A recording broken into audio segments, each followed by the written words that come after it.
all the resources Burkina Faso have, they've not been able to build even more than 5,000 kilometers of road. Today, as we are speaking, when our politicians go around building first coach, second coach roads, he is building asphalted overland roads. How many years? And today, the person that is building roads, the person that is giving hope to the people, we have some people coming from nowhere to tell them that, you know what, we are ready to give you life. In fact, if they want to give life, they should go to Congo, they should go to South Sudan, they should go there, and the mess they caused there, they should go and put it together, take it back to their country. Enough is enough. We are ready to rise up and say enough is enough. It is now. They can never keep us in the fear or the shackles of imperialism. No way. We are ready to detach ourselves and say enough is enough. And this is the time that African youth need to read through the lines and see and realize the truth.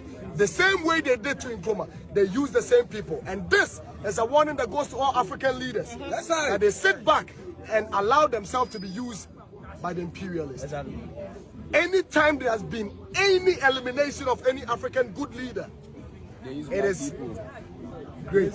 We use our own people against us. Just as they are doing right now in Ivory Coast. And we are sending a strong warning to the Ivory Coast leader, the president of Ivory Coast. If you are a brother and you sit down with our enemy, you become our enemy. Simple. We are not our brother again. Warning to them. Warning to them. And we are sending a strong warning to the president of Ghana to send a strong warning as far as diplomacy is concerned to the president and the consulate of Ghana for Ivory Coast that enough is enough. We are never going to sit down and allow this to happen again. If we believe in African unification, if we celebrate 6th March, which is our independence, that Nkrumah actually linked it to the total liberation of Africa, we are saying today that as he is a president, he should respect that quote of Nkrumah and also believe in the vision of Nkrumah by sending a message to the Ivorian president that, my brother, you are stepping on the toes of the lion. Don't do this as a brother, because if you do, we are never going to sit back and watch you. If we can't get hold of you, you have your families. And we'll start coming after them.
The new numbers just in showing the American economy shrinking since President Trump took office. After 33 straight months of growth before he took office, the nation's output of goods and services, the GDP, decreased at an annual rate of 0.3% from January to March. President Trump tonight blaming President Biden, not his own tariffs and the uncertainty it's causing across the economy and the markets. And what President Trump said today about store shelves and toys, how many dolls might be available for children. Mary Bruce at the White House tonight. Tonight, the new numbers tell a sober story. As President Trump ramped up his trade war, the American economy shrinking. The gross domestic product declining 0.3% in the first 3 months of this year. The president fully aware of how the markets have reacted to his tariffs. Today, instead, blaming his predecessor. You probably saw some numbers today. And I have to start off by saying that's Biden. That's not Trump. The president urging Americans to be patient while insisting the downturn has nothing to do with tariffs. But before Trump took office, there had been 33 straight months of growth. Now economists say Trump's tariffs have created new uncertainty. Wall Street seeing its worst start to a presidential term since Nixon in 1974. 24 hours before today's economic report, our Terry Moran asking the president about fears his trade policy will fuel inflation. There is a lot of concern out there. People are worried. Even some people who voted for you saying, I didn't sign up for this. So how do you answer those concerns? Well, they did sign up for it, actually, and this is what I campaigned on. Trade with China hit with 145% tariffs, dramatically slowing. The number of cargo ships coming into the port of Los Angeles next week down 36% from this time last year. Sources tell us Target and Walmart have warned the president that consumers could soon be seeing empty shelves. Trump today seeming to acknowledge that, but brushing it off when talking about dolls for children. You know, somebody said, oh, the shelves are going to be open. Well, maybe the children will have 2 dolls instead of 30 dolls, you know. And maybe the 2 dolls will cost a couple of bucks more than they would normally. But we're not talking about something that we have to go out of our way. The president on the U.S. economy and the shrinking GDP.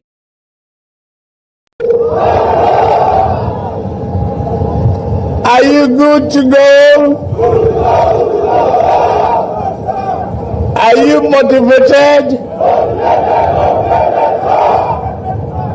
I stand before you today not just as your president and commander-in-chief, but as a fellow patriot,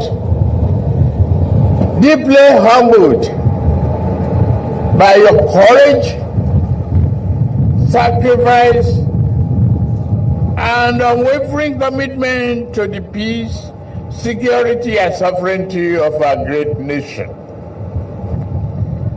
You are the shield of Nigeria, the brave sons and daughters who stand between our people and the forces of terror. Every inch of ground you hold, every terrorist you neutralize, and every community you secure is a victory for justice, freedom, and the future of our children.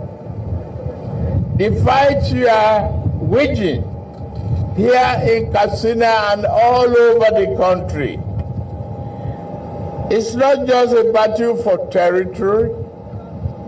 It is a battle for the soul of Nigeria. Your resilience, your courage in the face of danger inspires the entire nation. Your sacrifices do not go unnoticed. You have left behind your families and the comfort of civilian life to wear the uniform of honor and duty. You face danger and not working for wealth, but for the love of our dear nation. That, my brothers and sisters, that uniform is the highest form of patriotism.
I met with Sheyi and the Minister for Youth. The Minister for Youth, when he saw me, he hugged me in Lagos.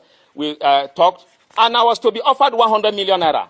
But the thing is, it's not all about money. There are things which I stand for. You cannot ask me to begin to promote a president who has not done something for me to say he has done it. If he does something good, I will promote him. We will support him as the president and commander-in-chief. But where he is, you cannot say I should keep quiet. I won't do that. That we couldn't settle. And they felt that I'm being stubborn not to accept money and to come to Lagos without accepting money and going back. So they planned my abduction, and on the 15th, I was abducted. Of April, I was abducted, stripped naked, beaten seriously, in collaboration with the MD of NTA. The MD of NTA, I was packaged to NTA to make involuntary statement that I am no longer, that I have renounced my position as NAN's president. I did that to gain my freedom, but immediately I released a press statement that I was forced, it was under duress, and because I was naked, I was beaten. They claimed that they will share the video. That Sheyi told them that they can share the video, nothing will happen. And that even if they kill me, he will order. That was the word Ladoja used. It is Ladoja that is telling me this. That he will instruct, yes, he will instruct the Inspector General of Police to cover it up. And if he doesn't do that, that he will go.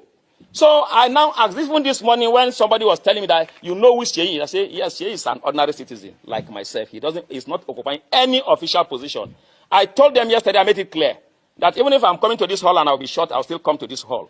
At the end, today, the inauguration is concluded and I'm the NAN's president. I want Nigerians to know what has happened and that we are not going to give up and that Sheyi can do anything he wants to do. He's already in this hotel. This inauguration wouldn't have held. You can see the organization is not correct. See the way the things was hardly done. Told the MC, quickly start. Don't do no protocol.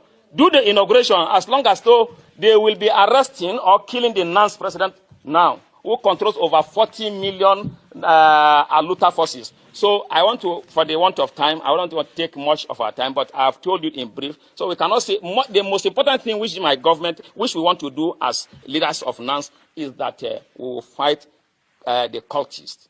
We will take away cultism from NANS, the touts from NANS. They are just a bunch of touts and criminal elements. When politicians want to do anything, they recruit them to do all of these things, and that is what we have come to fight. I need your support for us to be able to do this, because without you supporting me, supporting our leadership, there's no way we'll be able to achieve this, because these people have gone far. They have no shame. I want to say, finally, that Sheyi Tinubu is a very bad example to the Nigerian youth. And the worst thing that will happen to Nigeria will be for Sheyi Tinubu to become the governor of Lagos State. He has no shame, he has no character. I have been stripped naked, he has my video in his phone. If we are in a country where things work, they are supposed to trace that in his phone, and he should be prosecuted. I do not know what he wants to do with my naked video in his phone. It is also in the phone of the Senior Special Assistant to the President on Student Affairs. The Secretary, while we went to submit a letter to the Minister of Defense, the essay to the Minister of Defense told him that he saw my naked video while they were beating me. That is also in his own phone. This is the country that we are, but they are making a mistake with the wrong person. The honest solution to this for them to do the right thing, or they should quickly terminate my life. I thank you very much. Can you see the date? Can they see? Yes. The date, that's March 27, the first ever call. I don't know this girl. I don't talk to people like her. I don't mess around with such people. That is the date. Can you see that? As we were talking, she was sending me things that I needed to use for her for something.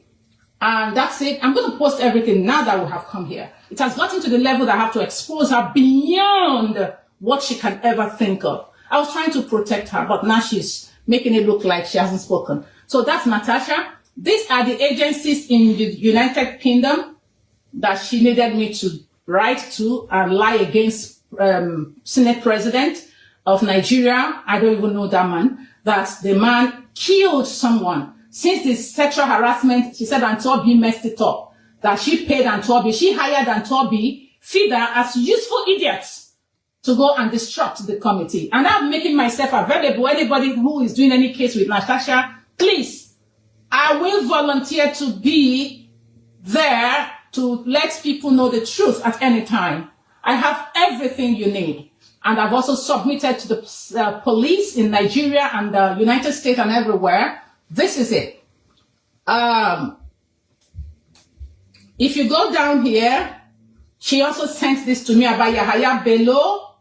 Yahaya Bello, I don't know who is Yahaya Bello. Wano Dodo, I don't know who is. We're very comfortable, but first of all, we thank God for today. We thank God that the matter has eventually kicked off without rancor. You know, you needed to have been in court to observe the proceedings. All the parties cooperated, and PW1 testified. PW1 is Mr. AAA, as he was designated. He investigated the matter 10 years ago, and today he came and gave his evidence and tendered documents. The matter is very simple. The state has a case against our client, and we are defending him. And for the first time, the matter has been opened, and we have heard what the evidence is. On Friday, we are coming back to cross-examine him. But in the main, the matter has commenced on a good note, very sound note, very civilized trial. And we hope by the grace of God we'll continue on this note and get to the end. All right. Thank you very much. Thank you.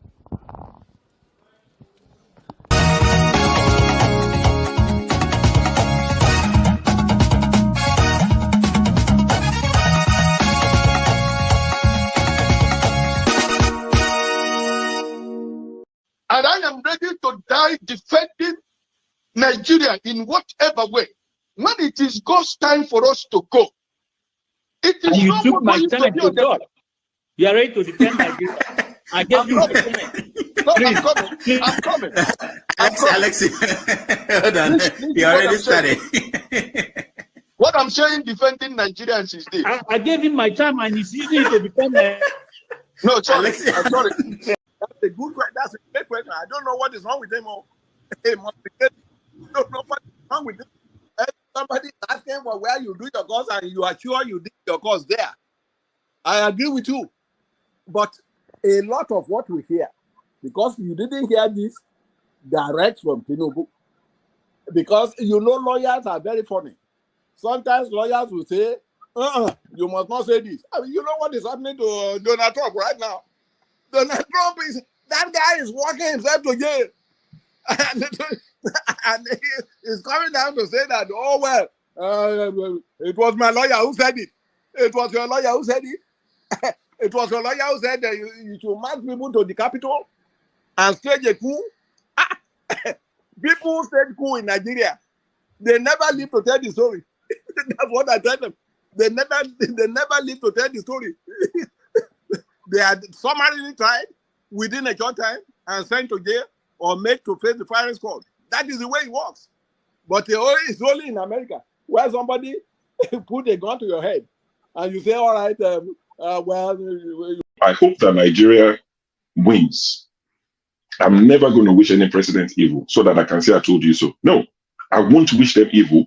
I hope. You see, I'm not praying. There's no point. I can't pray for Nigeria to be fine. I only hope that Nigeria wins and Nigerians win. Because if you choose a dodgy doctor who has a dodgy record, who has, all sort of accusations leveled against him, to say this doctor, we think he's done this, or this doctor, this surgeon, yes, he's a senior surgeon, he's the most whatever surgeon, but there are a lot of accusations leveled against him. If you choose him to operate on you, and you tell me to pray for you that it doesn't kill you surgery, what's the point? I can't pray. You might make it, you might not make it. My prayer won't change anything. So I hope Nigeria and Nigerians win during Tinubu's 4 years. Thank you. Don't forget, that state is now an oil producing state. So they now have derivation, if you are not aware. So if you want to speak for anybody, please do not defend a character like Yabelo. Please do not. Okay, let me respond to him. 1 second. Do not defend a character like Yabelo. Do not. All right, thank you, Mohammed. The people of that state. Can I respond to him? No. Then go to hell. Rudolph, go to hell. All right.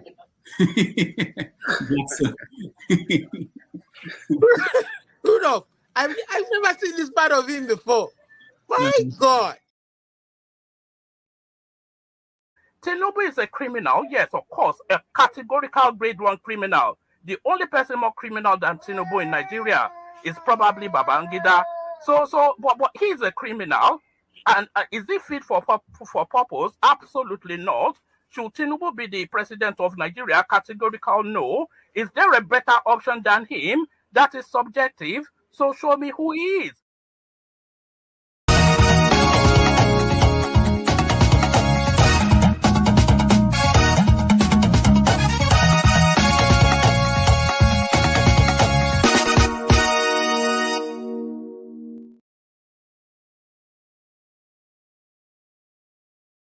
All right, welcome to the show. My name is Rudolph Okonkwo. Today is Saturday, May the 3rd, 2025. We are coming to you live from New York City. Wherever you're joining us from, we appreciate you. Thank you for joining us. We have a big show today with so many issues in the news. Most of you have been following the videos I've been playing. We are going to look at Trump, 100 days in office. How has it been for America, for the world, and for you? We are going to hear views from different viewpoints. As we do on this show, it's open to everybody. Anybody who has something to share with us, we ask you to join us, and we welcome all views. Also, we have other issues in the news. In Nigeria, we had that the refinery in Warri, the one that we spent $4 billion to fix, that finally it packed up again. And the former MD of the NNPC is now going to face a probe by the EFCC because there were so many protest letters written to the EFCC.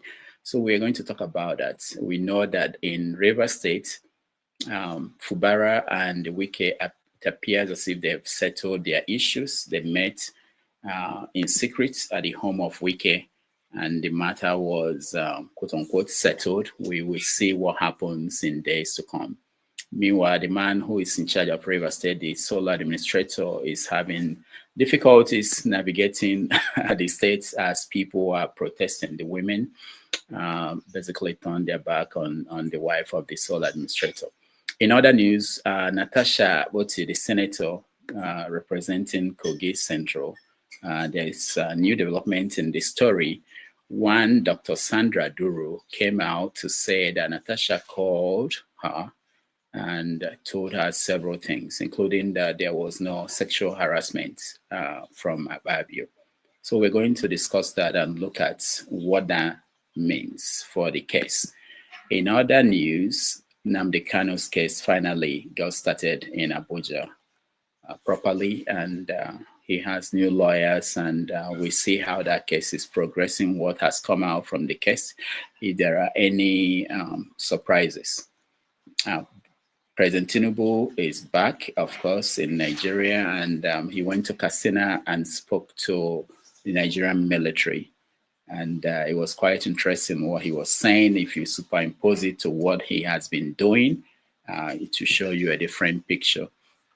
Nigeria, according to economists and other people in the financial systems in the world, are saying that our GDP, of course, is down. Also, this is a new information that our per capita GDP is now at $850 per person, which is the lowest it's been since independence. So we're going to talk about these matters and many others on today's edition of Have Your Say 247. Again, thank you for joining us, and those on the comment section, we appreciate all of you. We now come back and then get people who are in the studio in for the conversation to start. If you want to join us, please turn on your camera and be ready to be part of the conversation. Thank you.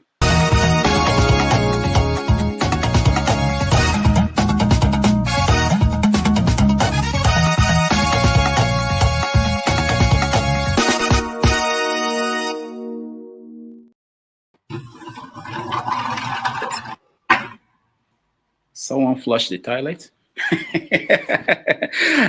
No. I just slid open my window. Okay. Yeah, because the AC was getting too cold for me, so I needed fresh air. That means, of course, Dr. Wanko, thank you so much for joining us. You said AC and too cold. I know you are not in Nigeria. Such things don't happen in Nigeria. Too cold and AC. Yes, Philippines is as hot as Nigeria. Oh, it's as hot as Nigeria. Okay. Yeah. Very good. Thank you for joining us. James, thank you so much for joining us. How is the Gambia?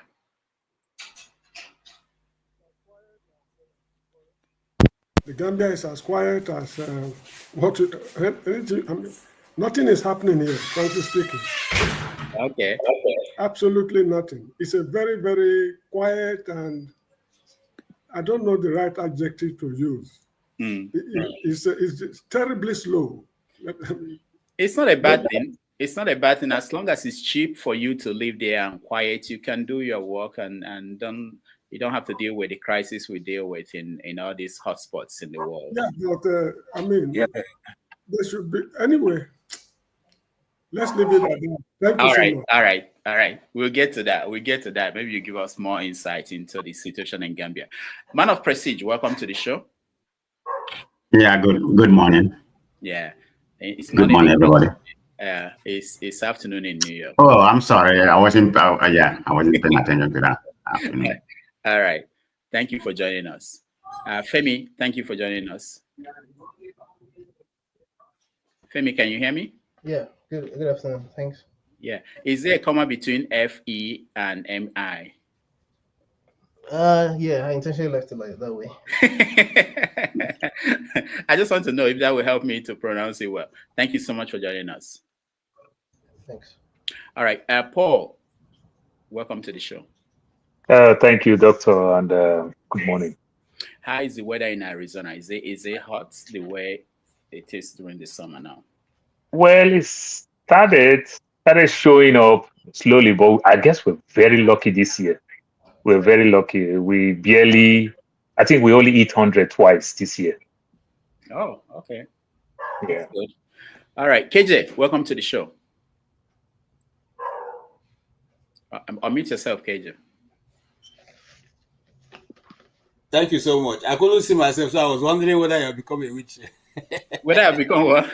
A witch. No, I couldn't see myself on the screen. I said, KJ, welcome to the show. No. We have you.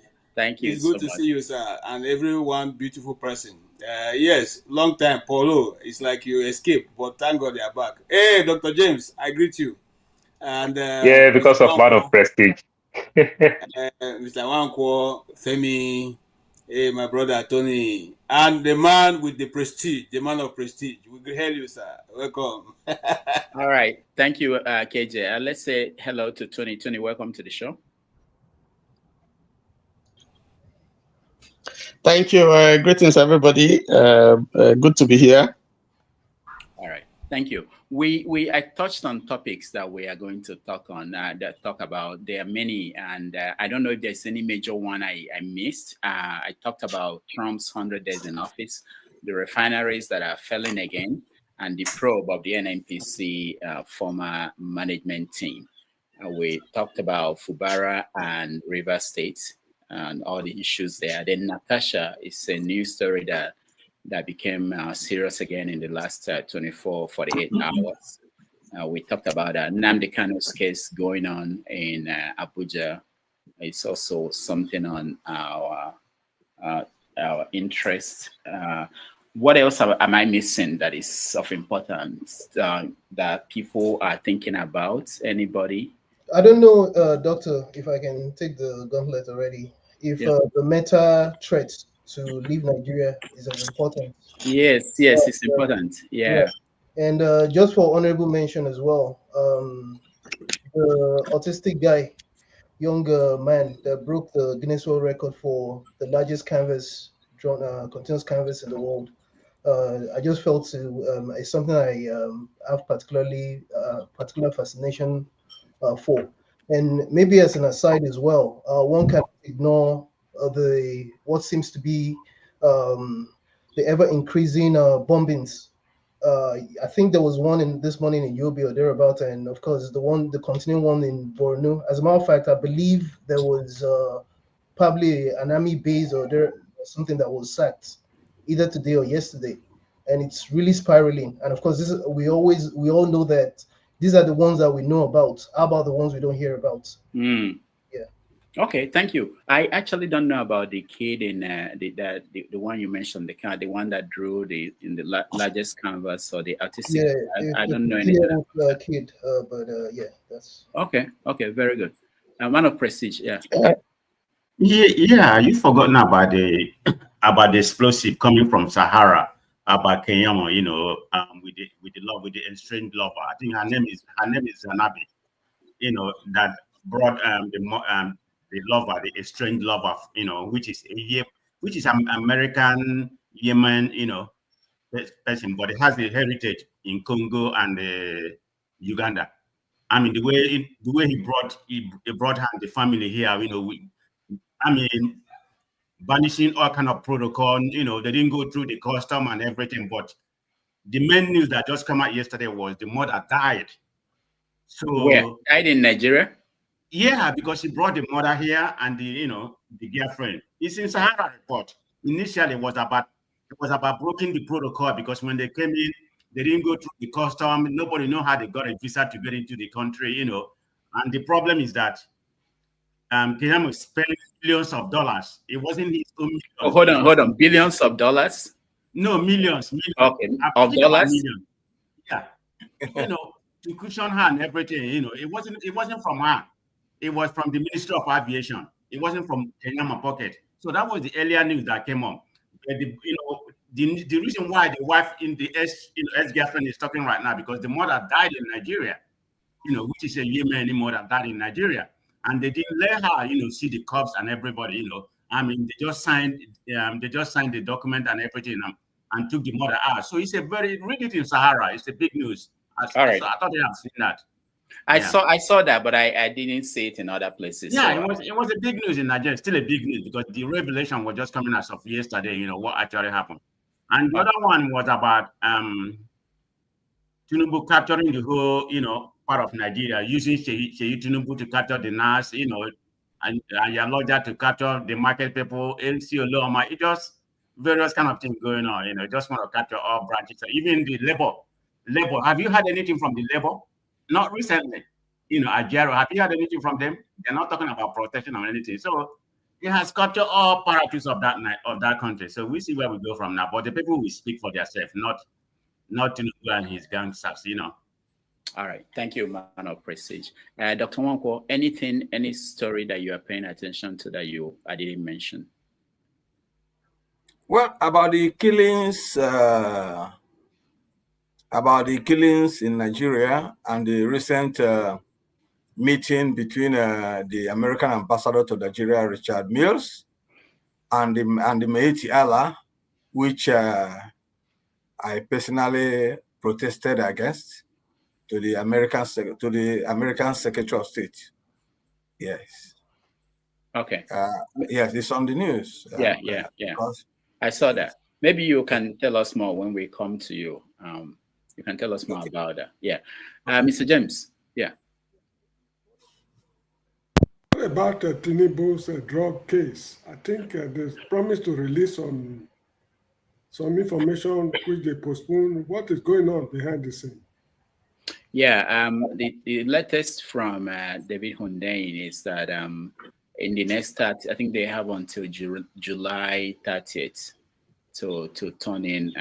They didn't release anything on the 2nd, which was yesterday, but they have until July. The man went to France for France. I thought it was 90 days, Dr. Damage. They request for 90 days.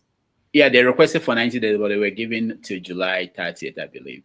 The American journalist actually protested against it and asked for by I think there's also mention of May 27th.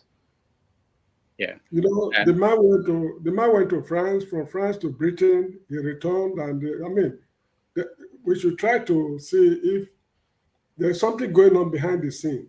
Are they using this drug case as a bargaining? I mean, are they squeezing his balls behind the scene with this drug case to concede to unimaginable things that is, I mean, it wouldn't have, they are using it as a weapon to force him to do what he would really not want to do behind the scene. This is what I'm seeing. All right, thank you. We will try to catch all of this as we go along. Tony, yeah. Yeah, I wanted to draw attention to Dr. Additional's warning that the GDP per capita of Nigeria has shrunk, gone to about $824, and that is far below what it was at independence, which was estimated at 1,847.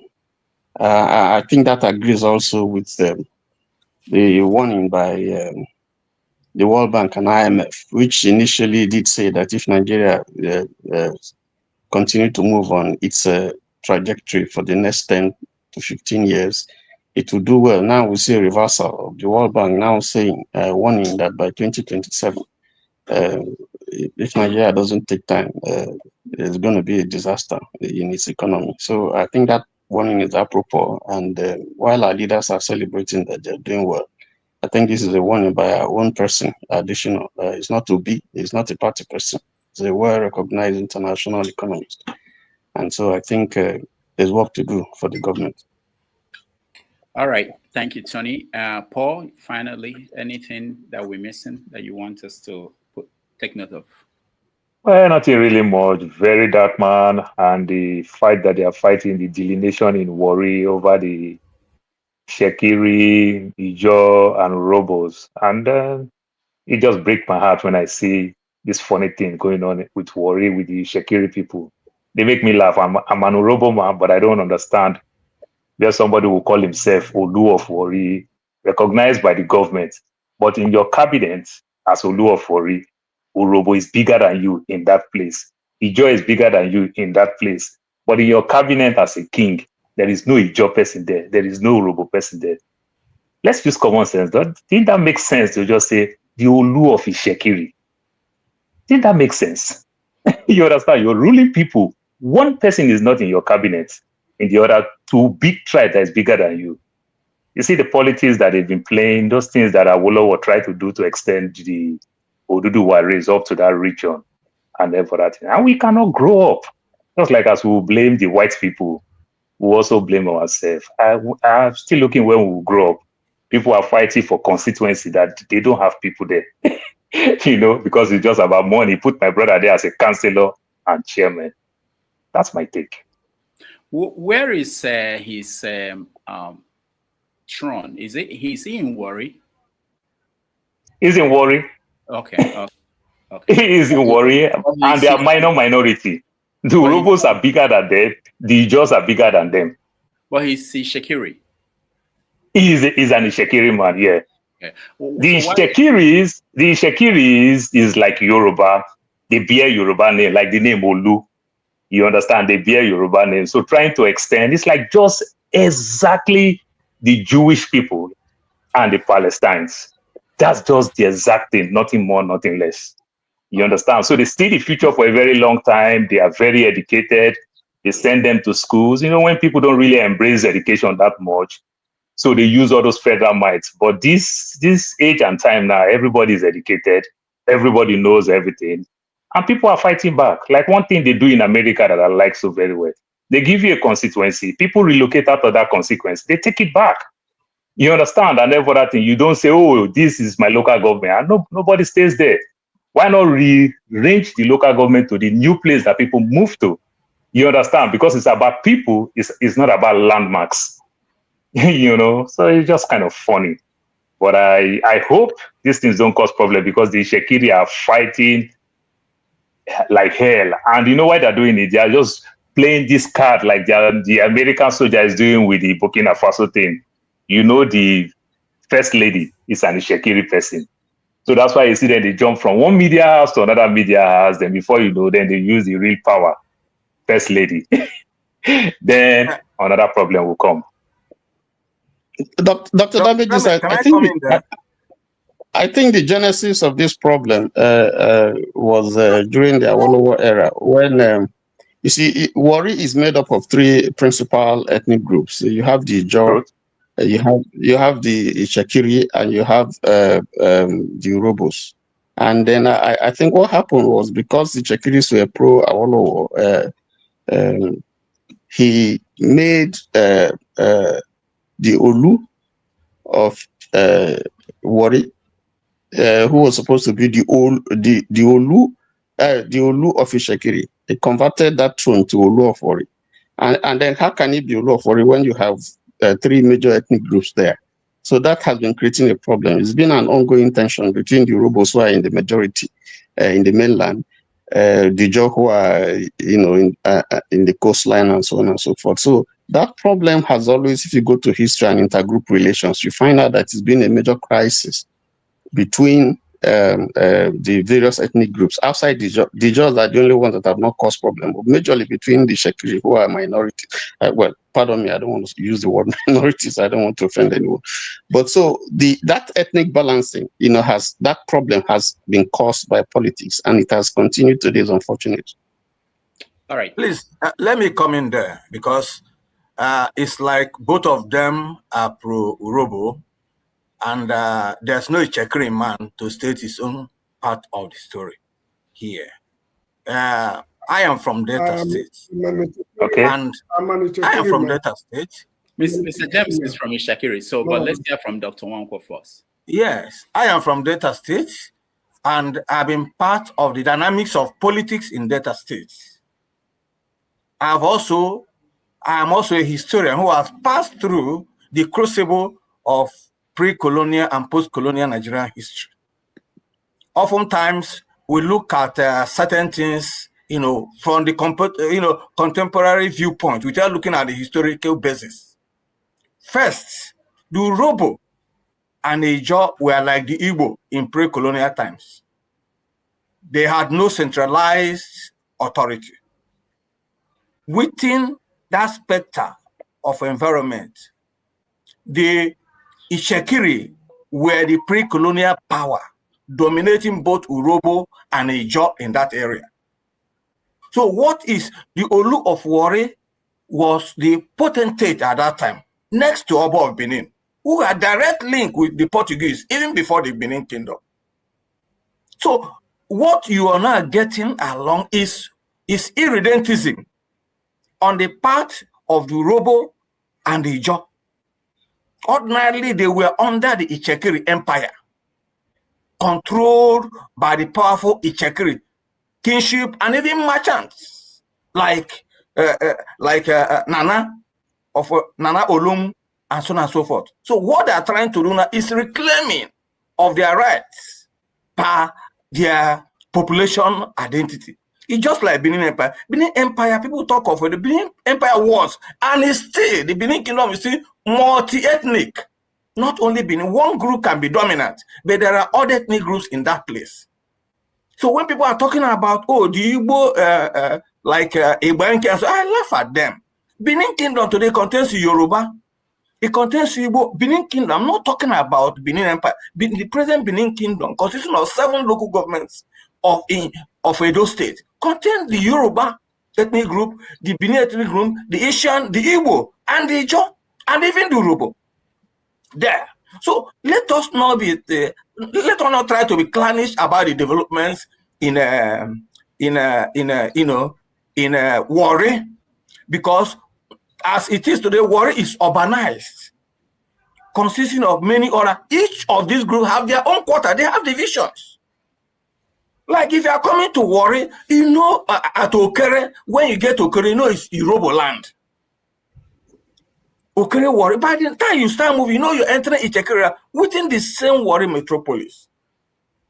And when you're talking of Awolowo and Awolowo and so on and so forth, yes, but remember that Okotiebu, one of the most powerful men in ancient Sudan was also an Echekiri man. So let us not be a bit clannish when we are coming to international, forum like this. And again, my friend's allusion of the case of Palestinians and Israel is quite unfortunate. The Palestinians are not more in population than Israelis. And I don't even understand who you call Palestinians, as I stated earlier. But we'll come to that later. But they are not in relation at all. The Chekri are not dominating the Urobo. Urobo has more local government area, even within the Warri, when you call of Udu and the other one, they are within the greater Warri metropolis, and they're all Urobo local government areas. All right. Thank you, Dr. Wankwo. This is Doctor, I think he spoke well, but he missed so many part of it. All right. And everything. But Paul, let's not go into that. That's when we have a historian on the panel, we are going to go in tangents but let's follow the yeah, because this is a story that I know very well. You understand? Look, you cannot come from that warrior houses and not have a lineage to these three major ethnic groups. So me standing here, my mother is from Uwe local government. That is what the popular Agodai will say, Agodai. You understand? I'm an Efru boy, I'm an Udu boy. But you know the funny part, when you grow up in that places like New York City, every one of us have the Shekiri blood in us. Every one of us has the Jaw blood in us. They live together. You understand? They live together. They've lived for many years. The Olu of Ori kingship started all the way how the Benin Empire and everything, even with the killings and everything. So this is how it starts. You understand? But when you put it together, it's like you manage where you belong. That's why I use the word, the Olu of Ishekiri. You understand? But when British people come, when they came with the oil thing, the trade, sorry, not even British, I make mistake. The Portuguese, the trade by barter, these are waterlogged areas. It's just a piece of land surrounded by water. Coincidentally, the Ijaws, the Shekiris don't really have land. Like the Ijaw don't have land more. The Urobos have more urban areas. You understand? The Shekiris and the Ijaw live in the coastal area. So this is where it's much, much organized when it comes to trade and barter, because that's how you export your goods. That's how you bring goods and everything. But trying to extend, and you said the Urobo people are not together. No, I disagree. Was it any time that everybody were together? No. Over time, we start figuring ourselves and we put ourselves together. There was nobody that's together. I don't think the British and the Irish are together. You understand? Today, it look like they're together. So these are the things. But what we are saying is that nobody is telling you that the Shekiri. I will not change doctor's topic. But let me use one small phrase because I need plenty of time to argue this thing. When you talk about the Oba of Benin, we have other onoges from different tribes that is in his cabinet. Is that not so? So when they say this is the Oba of Benin, other onoge from different tribes is in his cabinet. I'm asking you, the Olu of Wari, is there any Urobo man in this cabinet? The Olu of Wari, is there any Ijaw man in this cabinet? I use common sense. I don't want to go too much technicality. Look, when you conquer people for a very long time, you write the history. You understand? And over time, people read your history. So, and I will stop with saying the Palestine and the Israelis. Do you know why? Because they never recognized Palestine as a country. You understand? So what you call Israelis today is what I would just simply call just Jewish. The Jewish people are not up to the Palestinians. You understand? But they claim they understand one to be country and they say the other one is not a country. Even when originally it's supposed to be one country. No, originally it's supposed to be one country, but they say this part we don't recognize you as a nation. No. That's why you don't know the history of what you are talking about. You are from Efuru is Warri. Is Efuru part of Warri South local government? Is it part of Warri North, Warri Southwest? Udu is also part of Warri Urban. I am telling you how close I am in that area. Wait, I'm just telling you how close I am in that area. It's not a question of being close. It's not a question. You don't need to be close to somewhere for you to understand the dynamics of the development. You are talking. I just ask simple question. And I've told you, The Oba of Benin, there are other Onoges from different tribes that is in this cabinet. Is that not so? I'm asking you this question. Is there any Urobo man in that cabinet? You are not talking about Onoges. You are not talking about Onoges. Onoges are separate kings. Like you have your Ovie in different area. And Ovie doesn't need to be part of... Because Benin only have one king. Is that not so? Benin only have one king, so they become cabinet member. Is that not so? What is the etymology of worry? Etymology of worry. The term worry, did it develop from Urobo or Ijo? Dr. Wonko. From Ijo,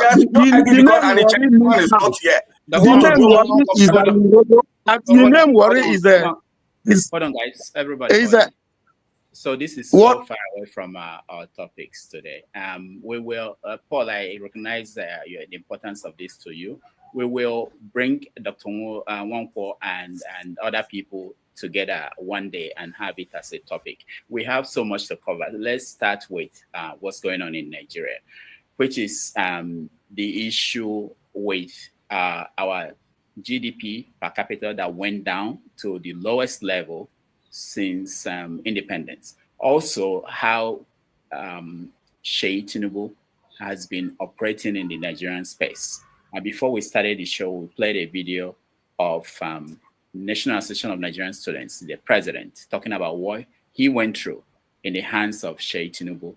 And Sheyi Tinubu came out to say that it never happened. Let's watch a little bit of that, and then we talk about how the topic is how Tinubu has been running the country of recent, including the political state of Nigeria, where most people now think the country is going towards one political party. So let's watch a little bit of that. Lagos to meet with Sheyi. I met with Sheyi and the Minister for Youth. The Minister for Youth, when he saw me, he hugged me in Lagos. We talked. And I was to be offered 100 million naira. But the thing is, it's not all about money. There are things which I stand for. You cannot ask me to begin to promote a president who has not done something for me to say he has done it. If he does something good, I will promote him. We will support him as the president and commander-in-chief. But where he is, you cannot say I should keep quiet. I won't do that. That we couldn't settle.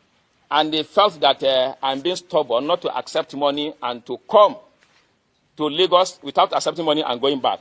So they planned my abduction, and on the 15th, I was abducted. Of April, I was abducted, stripped naked, beaten seriously, in collaboration with the MD of NTA.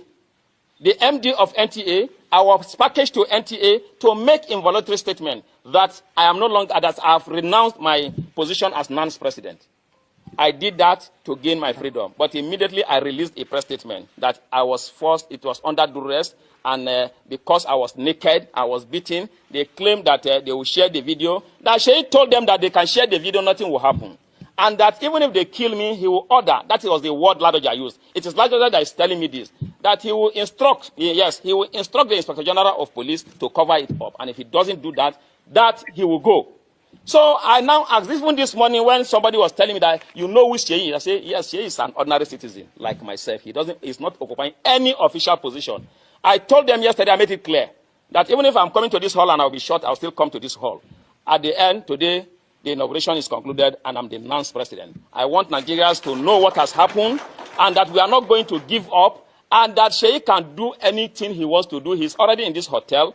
This inauguration wouldn't have held. You can see the organization is not correct. See the way the things was hurriedly done. I told the MC, quickly start. Don't do no protocol.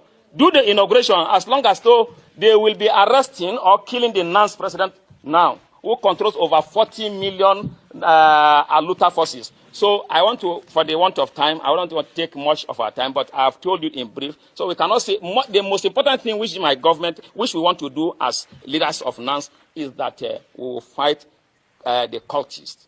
We will take away cultism from NANS, the touts from NANS.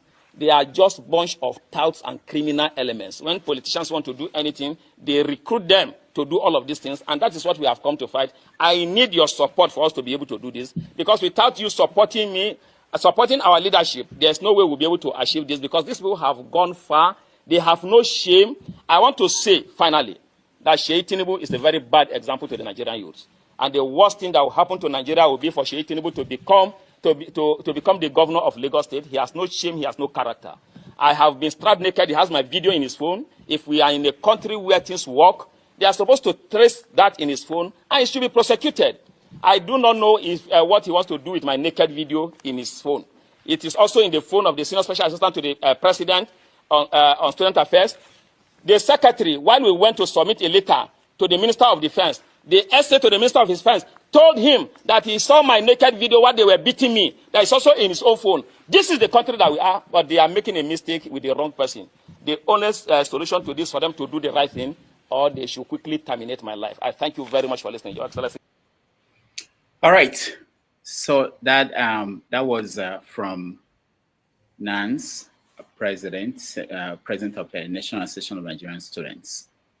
Let me hear your view on, in general. You can take it from any angle. We also know that the student loan system in Nigeria, there's this controversy about how much money has been released, how much was spent. The ICPC reported that 71 billion could not be accounted for. And within some hours, 24 hours, they denied that that was what they said. So everybody's denying what is out there. Shay is saying that I don't know this guy, I never met him. In the case of Natasha is saying I don't know this Sandra Dulu of a person. So let's talk about how Tinubu has been running the country, his son. And there are statements from different people saying that Shay should just go and learn from Buhari's son, Yusuf, and just stay away from the spotlight that is an ordinary person like the NANS president said. All right, let's start with you, Paul. But doctor, that's bad now. Why will you say Sheyi should go learn from Buhari's son? So do you want him to go fall from Okada? You know? Or do you want him to start taking the president aircraft to go take pictures? Is that what you want? Sheyi is working. You know, Nigeria will use parables and adage to encourage kids and every other thing. So if Tinubu must have told Sheyi that, I don't know whether you are truly my son. You understand? Because a lion cannot raise a cat. You understand? And then the young man think about it very well. He started acting. You understand? So you want to prove to his dad that, no, a lion will only raise another lion. You understand? So that's exactly what he's doing. You are not a student member. You are no nothing. You know, our country is not working. I saw something on the news the other day, so I'm deviating. It was funny. The cops pulled an army general in the US, serving army general over. The wife is working in the Fortune 500 company. This woman make almost $400,000. And the woman told the cop, that's my husband. He's a general. He serves in Iraq. He serves in Afghanistan. He's in the Pentagon and everything. The cops just told the woman, the man, thank you for your service. The man said, oh, thank you, you're welcome. And the cops left. I went to the office and reported. They fired that lady immediately.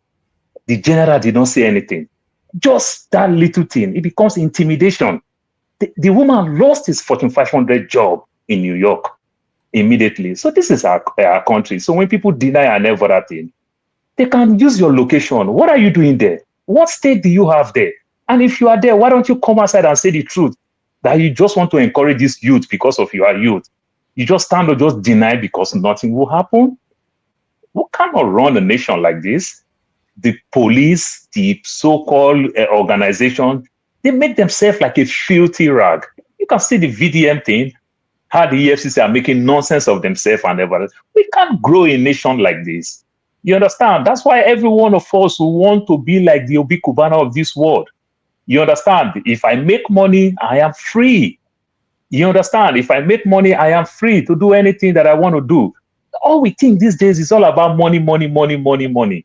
And truth be told, doctor, it's not really helping us because that mentality is catching up with us, even living in the West.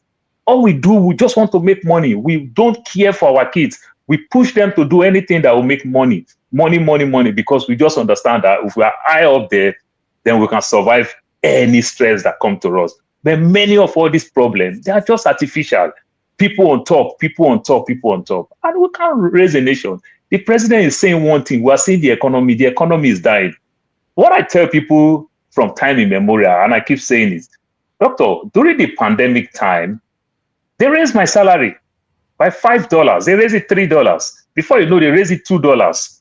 As we are going under 1 year, my salary still went up again. We don't have no union. We don't have no nothing because price is going up. They encourage people to work. Everybody's rushing those few people that is working.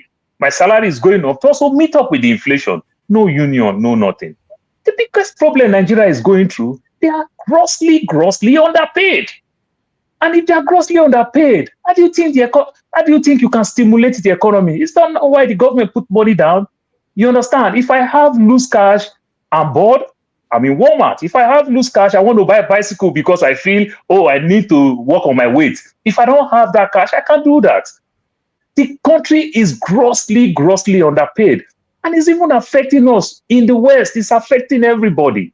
You understand? The people who send their kids to school, the public institutions, none of them is working. The hospitals, the schools, the infrastructure, nothing is working.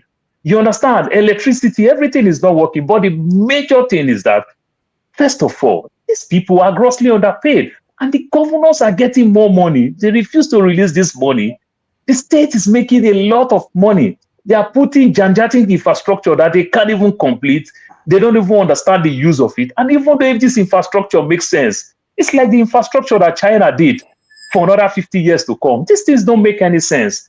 Who will patronize these things when the people are grossly underpaid? Doctor, you need to visit Lekki and see the houses they are building in that area. 70 to 80% of these properties, nobody lives there. Maybe people like you and I who live in the West will buy properties. We're already scared of our family. We don't want our family to live there. We can't even rent it for people to pay. If people pay, probably they also put in another structure there. So they just want to stay close to their own project. So people stay in your property 1-2 years, they get out. Nobody's living there. The few Nigerians who also stole money, put all this property, also hide the property. Nobody can pay for this property. Don't make any sense and everything. This is the kind of country we're running. First, the people are grossly underpaid. Pay these people very well. It is good for the economy because the money will snowball and still go back to the government. You understand? By way of taxing and every other thing. But when people are grossly underpaid, they can't do anything. When you see the people who have the money, you see the way they play with the money. You need to see Obi Kubana's birthday. You need to see Yabo Ojo's daughter's wedding because they have the money. They play around the money. And that's what we know how to do best. All Doctor, right. As I'm telling you today, 3 of my friends is killing goats today. When I leave here, we'll just go drink pepper soup, drink beer, and eat goat. That's what we do. Do you know why? The money is there. In Arizona? Yes, that's what we do before the weather will drive all of us indoor. How far is that from New York? Do you? All right, thank you. 3 days. Thank you, Paul. Dr. Wanko, your take on how Nigeria is going with hold on, Paul. What's your weather today? It's about 59 here. Yeah, the weather today is 94, but tomorrow we are lucky. Tomorrow is going to go 78. Okay. Yeah. All right. Thank you, Paul. Dr. Wanko, can you hear me? You are muted. You can unmute yourself, Wanko.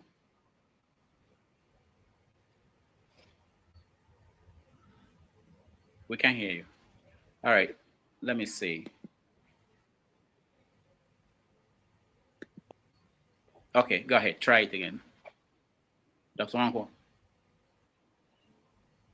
Try it again and let's see.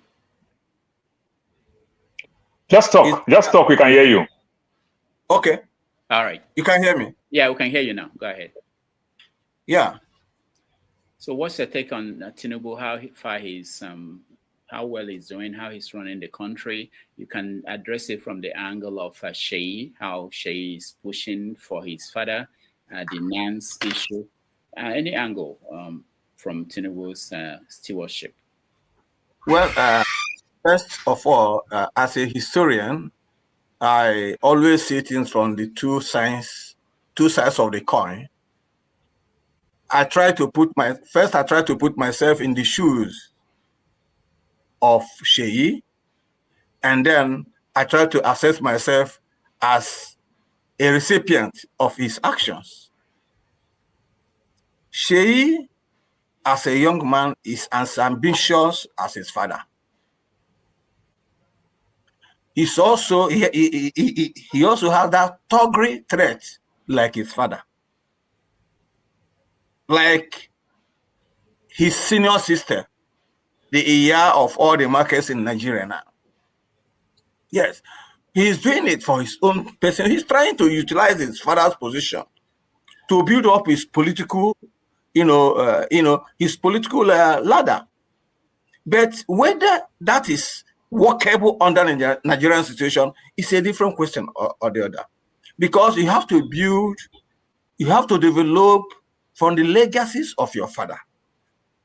If your father's legacies are antithetical to the overall progress of the people, definitely you are also doomed at the end like your father.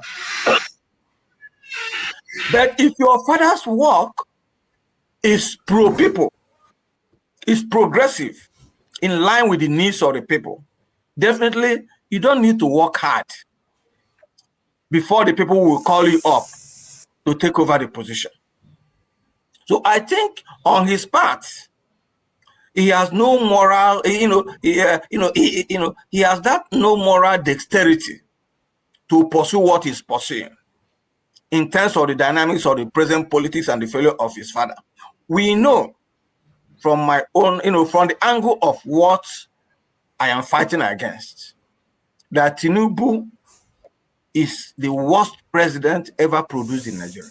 We were speaking of, we spoke about Buhari, and here we are getting somebody who is 3 times worse than Buhari.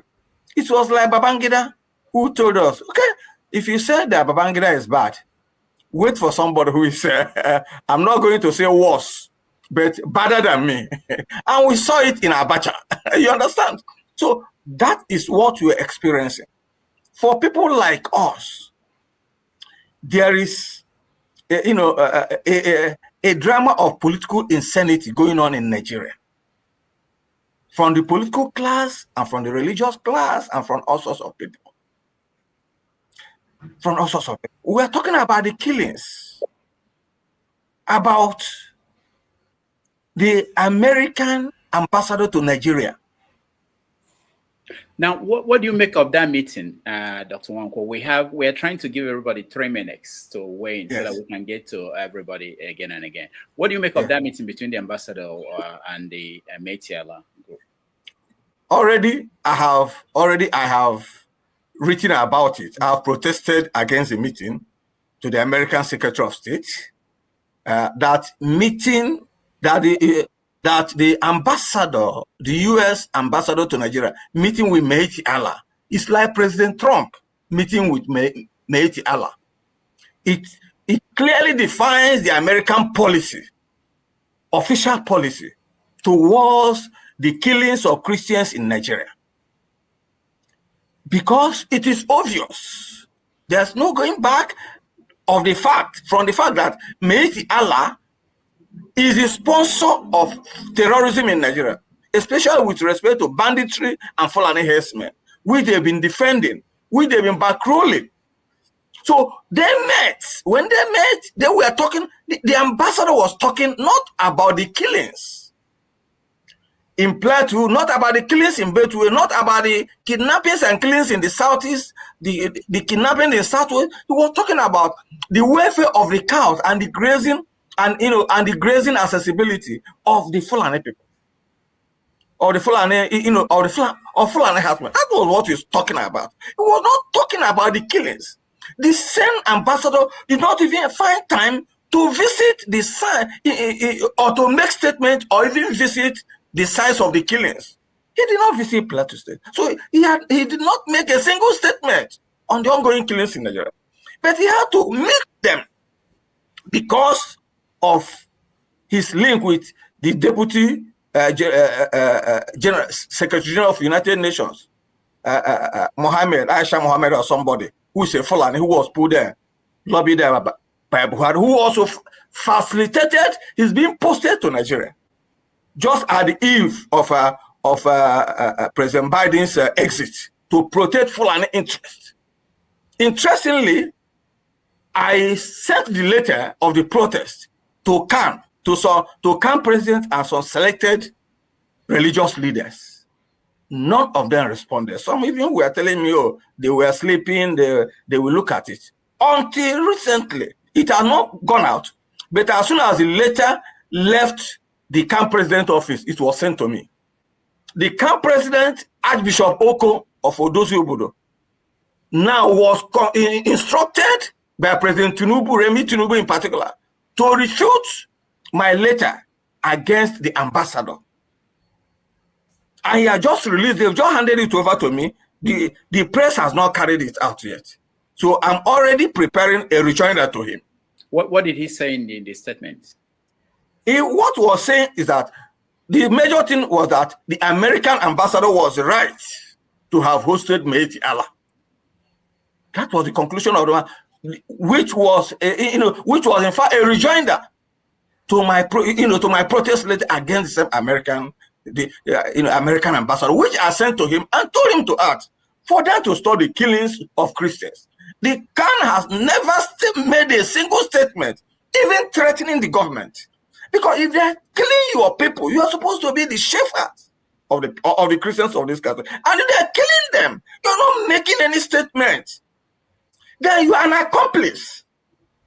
And people, and from the grave, and I was informed that the Khan, when I was going to call them, somebody who gives me the information told me Khan cannot act anything, cannot act against the killing of Nigerians in Nigeria because they are being bankrolled 100 million naira every month by Tinubu government through the unofficial Minister of Religious Affairs, Pastor Remi Tinubu.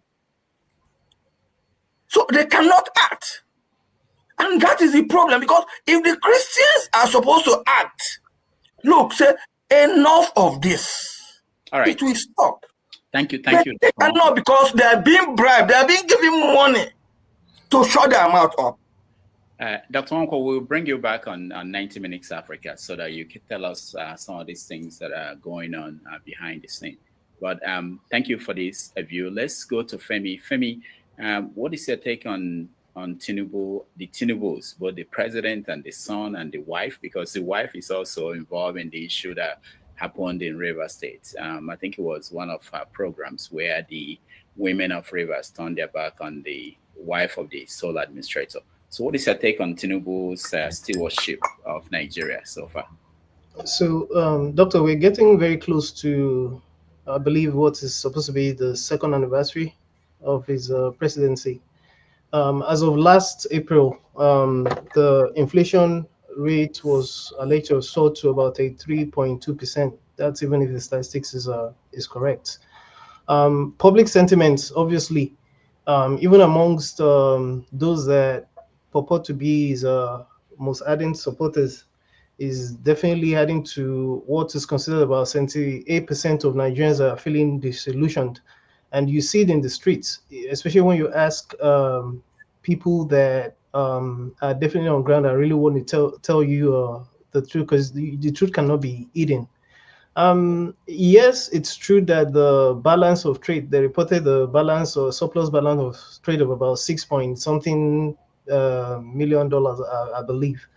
However, when you look at things as like the security challenges, yes, this morning it was reported that they made statements about how they're going to be using advanced technologies to try to curtail the security challenges that we're facing, especially in the forest.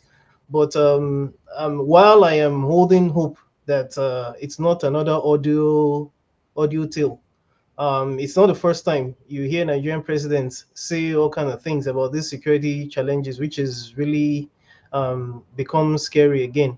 And even when you go to infrastructure and services, maybe outside of the controversial coastal road, I don't know of too much that's happening. Again, if you pivot to even power, the results are laid bare, open in it's in the open, So maybe that's what explains the reason why you see all kind of decampments, all kind of harassments that's alleged to be happening in the background to coerce people into to join the APC as an example, because I mean, what are they going to campaign in favor of? Of course, the controversies keep happening. They're also self-inflicted offsides, like we say in soccer, because as if it wasn't bad enough. When you look at the history of NANS right from the Ali Must Go period, you see the way Nigerian presidents, because it did not obviously did not start with Tinubu, but the way they continuously infuse themselves into the NANS leadership, which in itself has also seemed to have lost its relevance. You remember the case of that guy that was supposed to be an employer of Ekiti State, who was like probably closer to his 50s, who somehow, but you know, Nigeria is the only country where you see some kind of abracadabras that you will not see someone else somewhere else. Somehow the guy became a NANS president. So it's not like, I mean, there's antecedent to all these things. And then when you know, it's all chaos. There's a lot of it is chaos, because now you also spoke earlier about the case of the student loans issue. You have the one happening in the Senate from Akpoti to Akpabio to, of course, the various rumors that you keep hearing about people defecting, people planning to defect, the river scenario. It's all chaos. It's a lot of chaos, and there's not too much for me to even contemplate. I continue to hold on to the fact that at some point, the Nigerian people themselves would rise up and give them the Arab Spring treatment, because at some point it just depends on whether people want to continue sitting and complain, or they want to do things for themselves and for the future generation, you know. So there's really nothing much to add to. I mean, it's right in our faces now. We definitely will keep talking, but there's action needed by the Nigerian people themselves. Thank you, Femi. Thank you for your inputs. KJ, you're next. Thank you so much, Dr. Rudolph. I don't know where to where to start from. But let me tell the part of Dr. Wankwo. Yes, if your father is in a position of authority and you're a well-behaved son, you should know how to conduct yourself. Even if your father was the chief of Agros in Nigeria, but I think he would have given you a training to show that he's not going to bring you up the way that he was not trained. Let's say that, because we all know that Tinubu was not trained. In fact, we don't even know his history. Nobody knows whether he's a Nigerian, he's a Guinean, so we don't even know. So let's just leave that apart. But your sons or your son or your children were raised in Lagos, and at least you pretend to be somebody of coming from the aristocratic family. So you should put up some of those acts when you are mixing with other Nigerians to show that you got the silver spoon from your father. Unfortunately, he has not been able to distinguish himself in that order. If you know that the videos have come out from him have always shown him tilting to one direction. Remember the last time he was saying that his father is the best president in Nigeria, is the best president so far. I don't know how that, how he got that statistics. Sometimes I begin to think whether these people, they didn't go to proper school. Even in that way, where he was expressing himself, you could see that even to be able to organize and articulate, to bring out what he was trying to say was a bit difficult. So for me, after hearing him speak, I didn't give him too much, I don't really pay too much attention to him, because I know he has nothing to offer. But that is the problem with the Nigerian situation. And I'm just going to deal with only Tinubu, and the son. When people come to the authority, they become law. Now that is a problem. That's a major problem. Because what the NANS president is saying, in a good country, a country where law and order is maintained, by now the police will have gone in to find out. You will have been questioned, you will have been asked, this guy is accusing you that he did all these things. And he's saying it, and he's calling names, and he's calling times. There's a hotel that has the footage or where this is occur. What is the police doing? Because if it's any other Nigerian, they will have swung into action. Let alone, let me not go to that side. If it's somebody from the southeast, by now, even if they can't find him, his whole family will have been in jail. So, but we are saying this man is saying this thing. He even gave you time. He told you how, and we have seen the video of his, part of his nakedness that he said these people did. And now Tinubu son is saying, I mean, I don't know, I wasn't there, I'm not, but the guy is saying it is in your video, it is in your phone, it's on your phone, and he's calling the names of people who are involved. So it's not, you don't have to go too far to look for the truth. So I'm saying that at the end of the day, nothing is going to come out of it, because you see, apart from the fact that his father is law, he himself is a junior law. So whatever he says is accepted. He has inspected the Brigade of Guard. He has gone to international conference where he was introduced before our own ambassadors and officials. So what are we saying? This guy is a law. So whatever he says, if he said the IG should go tomorrow, I'm telling you, before the day ends, the IG is gone. I'll leave it at that. Thank you, sir. All right. Thank you, KJ. Mr. James, your assessment of Tinubu. Frankly speaking, I do not know where to start, because I think he has failed catastrophically. There's no doubt about that.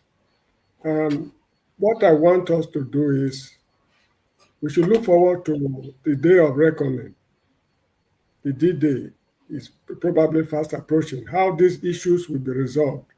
Those to be severely punished, those to be warned, and if possible, I would say that's just it, because nothing but bad news comes out of Nigeria every day. As regards the activities of the police and law enforcement agents, I'm not surprised, because if you read Wole Soyinka's, the man died. The way he was treated while he was in incarceration, it was, it's the same thing we are, witnessing since 1967 up to now. So the country has actually not changed. So I don't have much to say, because I'm eagerly looking forward to the day these issues will be resolved. In my lifetime, a lot of things have happened in the history of man. Berlin Wall fell in my lifetime. Apartheid in South Africa ended. What's it called? The Iranian Revolution broke out, and today Iran is a country to be feared by the whole world, even by the United States. So all these things happened in my lifetime. So I want this Nigeria issue to be resolved in my life. I want to see how it will end. Because from the look of things, the center cannot hold anymore. We should be thinking of post-Nigerian republics, how we will organize ourselves when we decide to go our separate ways, because we should not slide into anarchy like Sudan. People are now comparing this, people are treating Buhari as if he's a saint compared to what this man is doing. Whereas he laid the foundation of most of the things this guy is doing. Let us be fair with Mr. Bola Tinubu. When you talk of tribalism, it is actually Muhammadu Buhari as head of state that he laid the foundation which this guy is building on. So if we want to criticize Bola Tinubu, we should start from Muhammadu Buhari. So that is just it. So we should look forward to post-Nigerian republics. That's just what I believe. This matter cannot be resolved. Cannot be resolved. Mr. James, just so you know, today's Nigerian GDP per capita is now lower than that of Gambia, the Gambia where you are. So you're in a better place than someone in Nigeria. Yeah, I agree with you to a very large extent, because when I left Nigeria in those days, my mother asked me from Nigeria, she wrote me a letter because there was no internet those days. Please, my son, if you are finding things difficult, let us know so that we'll send you some money. But today, almost 80% of what I earn here is sent to Nigeria to take care of people. I remember the women at the Kiosa market along Secondary Secular Road those days. If you meet them for whatever assistance, they will tell you in their language, oh, in my high school, that is, I have not paid my son's school fees in the overseas. I cannot help you now. We were helping people from Nigeria those days. So if myself in the Gambia, the economy of the Gambia is not up to that of, what's it called? Oredo local government, not Edo state government, Oredo local government. That's the government of Benin City Central. The economy of that area is more than that of the Gambia. And if I'm now sending money to people living in Nigeria, you know that the country is finished. So that's just it. Thank you, Mr. James. Thank Tony, you. Tony, welcome to the show. Thank you, Doctor. You know, you just took out words from my mouth when you talked about the GDP, the current GDP of Nigeria. As we know, you know, that's one indices for measurement of how well a country is doing. Today, from what we hear, it's $824, you know, per capita.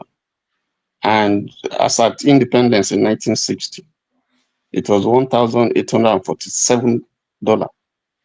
So it tells the story.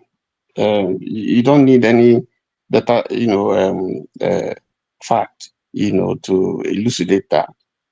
It was Chinua Achebe that said there was a country, but I think I want to add that there was once a country, because what we're seeing now is a Nigeria that has gone down, and it's not just by it's basically due to the fact that this is a self-inflicted thing, bad leadership. Speaking about the present government, when Wole Soyinka was asked what his assessment of the government is, he said he would wait until about when the government is 2 years. It's almost 2 years.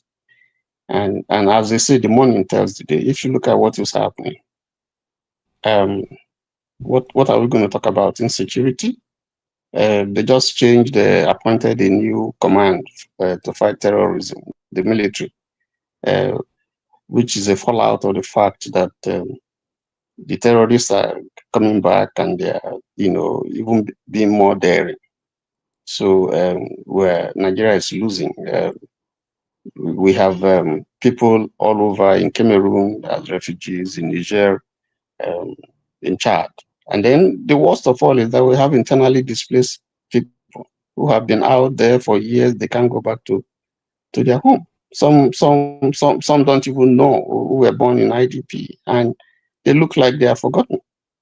So all you see everywhere is impunity. Impunity by the government, impunity by non-state actors. The structures of government, the institutions of state appear to have been captured. They are not working. So what you see typically is a state, is almost a state of nature that we are in now. It's unfortunate. Those of us who are outside, you know, I'm sure I will speak for everybody. There hardly a day goes by when you don't get a call, you know, asking for some assistance and so on and so forth. So, and that's not the way a country progresses. I'm not sure that the government, honestly, believes that it's doing very badly. What you hear most of the time is accolades, and they're saying they're doing this, they've done this, they've done this. You just talked about money that were earmarked for. You talked about 81 million, you know, intervention for students' loan that that can be accounted for. 71 billion. Tony, 71 billion, not 81 million. 71 billion. Sorry, 71 billion. So, and then a statement was made, and not long after that, it was retracted, which is just the pattern. Because if you speak the truth in Nigeria, then you are endangered. So that's what we are seeing everywhere. It's unfortunate. I don't think that the present trajectory that we are on is something that will help Nigeria. I think it's time that we all sit down instead of looking at 2025 and talking about things that will not advance the interests of the country. I think it's time for us now to understand, to realize that if Nigeria comes down, everybody loses. So I think we should be honest about the situation, and everybody should take action so that Nigeria can move forward. Thank you. All right, Tony, thank you so much. Man of Prestige, you're next. Yeah, thank you very much. Nigeria is never a dull moment, because when we come here and discuss, we never come here and discuss any kind of progress, and there's no progress in all angles of Nigeria. From what I read, understanding in the early 70s, Nigeria have a lot of money, a lot of reserve. We used to borrow, we used to borrow countries, money, but the reverse is what we're witnessing right now. In my own opinion, I think Nigeria has plateaued in terms of progress. We have been regressing. Maybe the plateau was during Jonathan time, because Jonathan time was good. In the last 10 years, where are we going? We can only go down. There's no up going. It has been one thing after other, from Buhari, like Tinubu stated. I will start where Buhari, stop. This is exactly what we are witnessing. So, the start is like 3 times double, all calamity we are witnessing right now. I don't even know where to start. Every day is something terrible. The only good news is propaganda. They came and fed us, we are all educated. Nobody here is dumb or nobody, but the Nigerian people will decide whatever is happening. So let me speak about what's going in reference to that NAS situation, because I pay attention to it, and I saw, the two interview, the president, the former president and everything. The guy was beaten, the photo was taken and everything. So, they are trying to blackmail him. He can't just come out and open and say they offered him, was it about 100, I think it's about 100 million, naira. And he turned it down. The guy can't come and make such an allegation to the president's son. It's fat. If I have to take any part that is true, I believe whatever he said that is true. So the point is that what is this government trying to do to Nigeria? They want to use Tinubu to capture NAS. I think what I read, NAS has over 40 million Nigerians. So, but they have not made any statement in reference. They have not been part of the politics. So my question is, what is the purpose of trying to capture NAS? What is it for them not to speak? I don't understand. They are using Sheyi Tinubu, like I stated earlier. This Tinubu government wants to capture all kind of section in Nigeria. Look at what happened to MC Oloma. Did you know that their P court said that he didn't win? He's not supposed to be the transport, in charge of that transportation group. But right now he's in charge of that. So whenever a Supreme Court or the appeal, that decision came from the appeal court. But he's in charge of that. You have your lawyer, Tinubu daughter, going to Edo State, now he's in charge of the whole market. So people will say, what is the importance of that transportation? During the election, they're probably the people that's going to be using Agboro, the people that are going to use it to transport election issue, So this is the situation where we are in Nigeria. Nothing is really working in Nigeria. You have your president that went to overseas, and he came back to Nigeria. He has not even made a statement about what's going on in Benue State. He has not visited. What kind of president? Is that what Baba Ahmed said? It's correct. He said that Tinubu is isolated. He probably spent most of the time. The man is old. Even at all he's 74, like he claimed, or 80 something. He probably spent most of his time being isolated, sleeping, not doing nothing. He need rest. The man is at least 80 something. He's not doing nothing, how can you be a minister, how can you be an advisor to the president, for close to 2 years or less than 2 years? Because I think he came in later part of Tinubu. At least a year plus. He have not even met the president once. He said he has seen President Aso Rock Mosque 2 or 3 times, but he has not, they have not seen him to talk. So he just surrounded himself with the so-called sycophants, the Lagos Yorubas. That's the people that give him advice. Is he cognizant to know what he's doing? Sometimes, apart from his lack of leadership, he doesn't know anything. Let's call it what it is. He's only good in politics, politicking, gangsterism. That is MO. So we are not going nowhere. He can have the next 4 years, the next 8 years. Under this president, Nigeria is going to be regressing. That's the way I see it. So thank you. Thank you, man of Prestige. Righteous man, you changed your name. Paul. It's not good to call you. No, it's It's righteous righteous man. man. It's righteous man. I was shocked to see it. I didn't change my name. It's righteous man. Is this your Yeah. government name? Yeah. This is which one? Which one is government name? We are seeing the name on the screen now is Paul Dixon. Dixon. I'm sure it's a all right. So, Righteous Man, welcome to the show.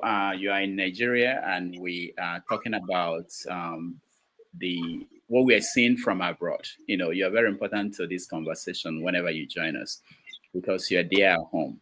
We've been looking at what has been going on from the perspective of the president and his family and what they are doing in Nigeria in the last 1 week. What is your take on that? Good evening, Dr. Rudolph and all the panelists, and including those in the comment section. It's quite unfortunate of what we are seeing today in Nigeria. Very, very unfortunate. I think it's my brother James that was blaming Buhari. It wasn't Buhari case. Buhari never laid any foundation of what Tinubu is doing today. We that live in Lagos can testify that Buhari never governed Lagos State. But since 1999 to date, everything about Lagos State changed towards one man, towards one direction. It wasn't Buhari. Tinubu has his own way of doing things. And that way of doing things is telling on Nigerians in a very, very bad way. Now, the propaganda that stands and speaks for the government lies so much. They will tell you that the inflation is coming down. It is pure capital lie. In fact, the inflation rate in Nigeria today, if you ask me, it should be about 38 to 40%. And they're giving us 24 points.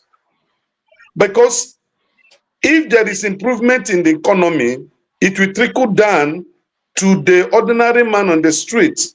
The price of commodities or the price of goods will definitely come down. Now, a pint of red Gary, as at the month of April, March, April, it was 2,800, 3,000.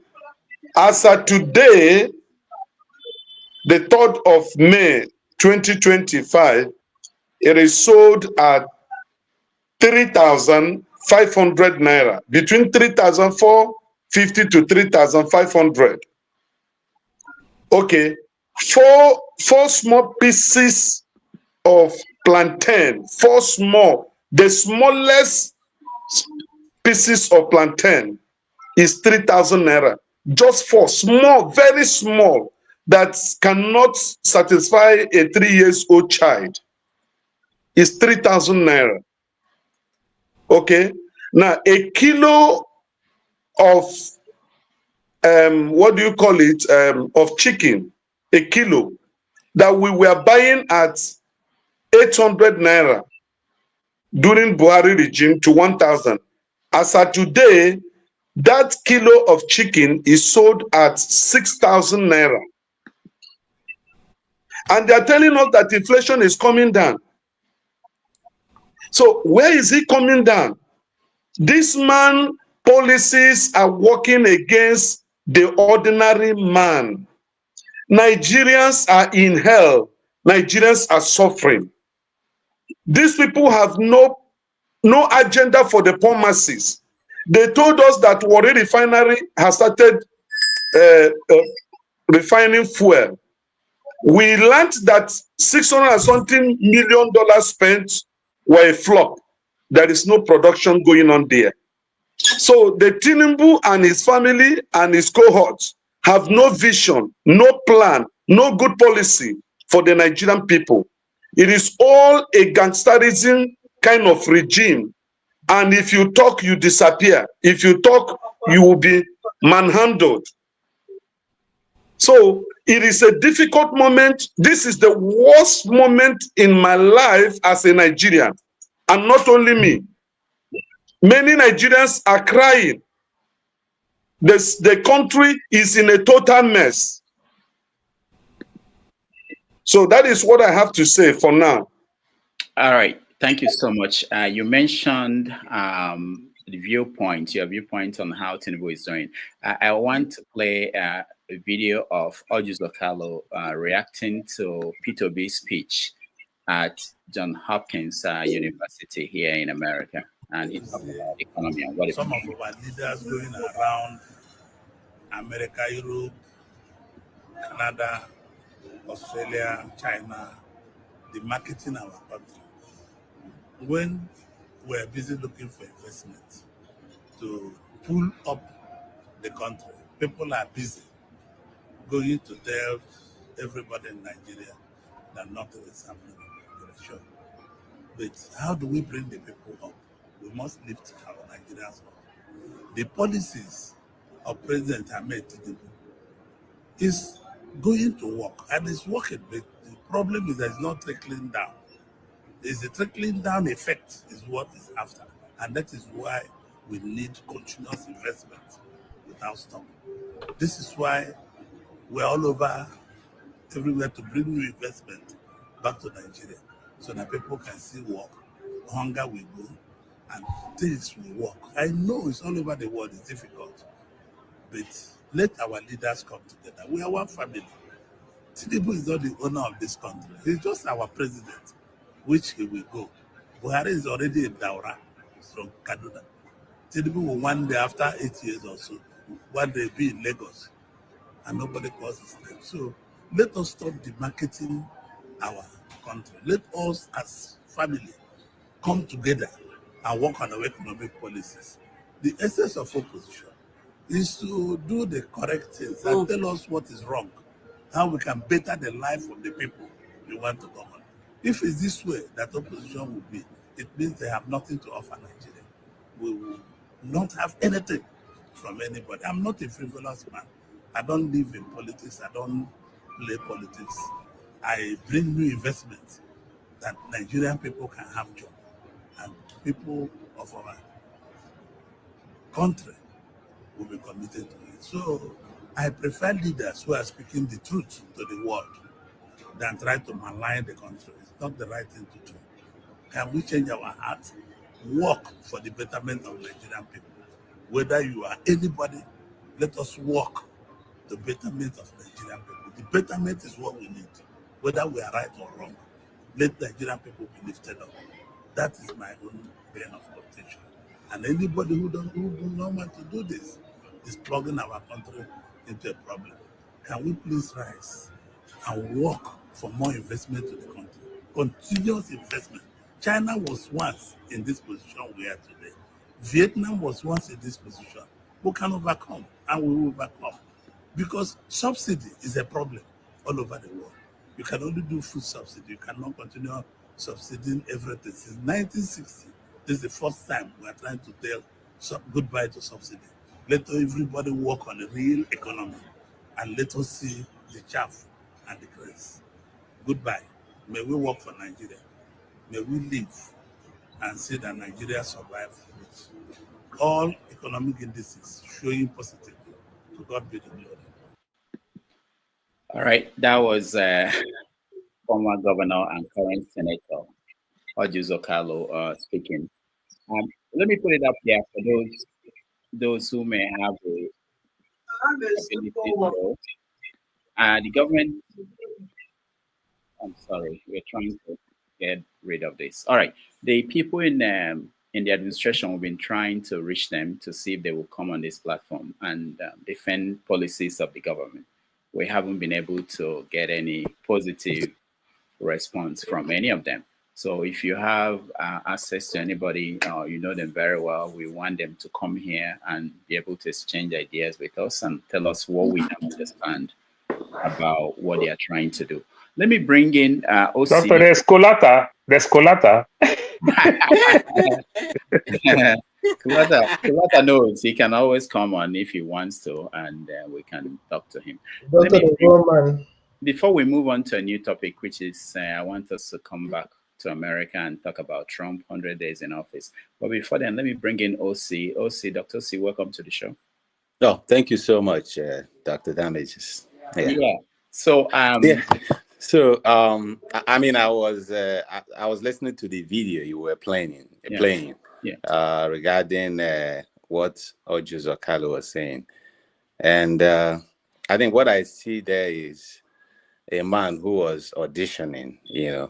If we remember, before Tinubu came in, prior to the APC National Convention, the popular opinion was that the former Senate president was Mohammed. I believe it was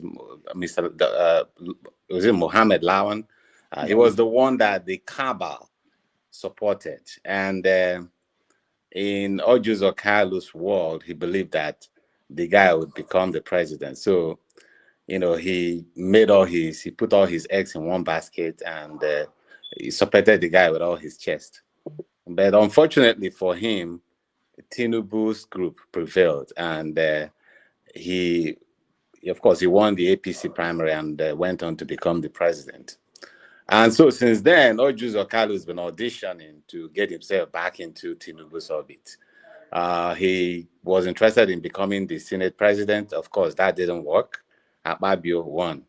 And since then, all he's been doing is, try to do everything to, show his loyalty to the president. So it shouldn't be a surprise to any one of us as to what he's doing. Even if Nigeria is burning to the ground, he will still come out and tell you exactly the same thing that he's saying, because he's only after himself and nobody else. That's a typical Nigerian politician.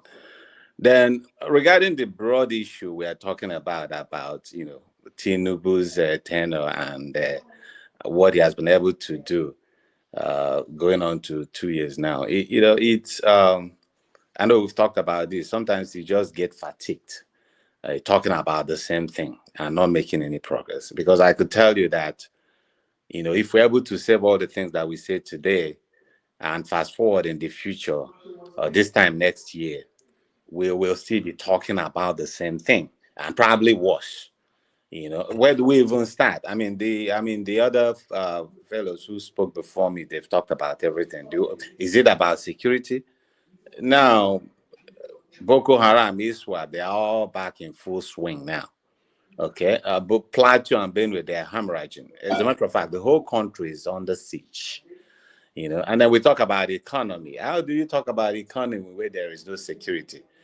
So some of those things are fallout of a system where there is security, because there has to be protection of life and property for the individuals to feel empowered enough to go about their normal business. But when you have a large population of the people who can't even go to the farm, who can't even do the basic things because there is no security, then I don't know how you want to unleash the kind of economy we have in the Asian tigers. That is just, wishful thinking. So that's never going to happen.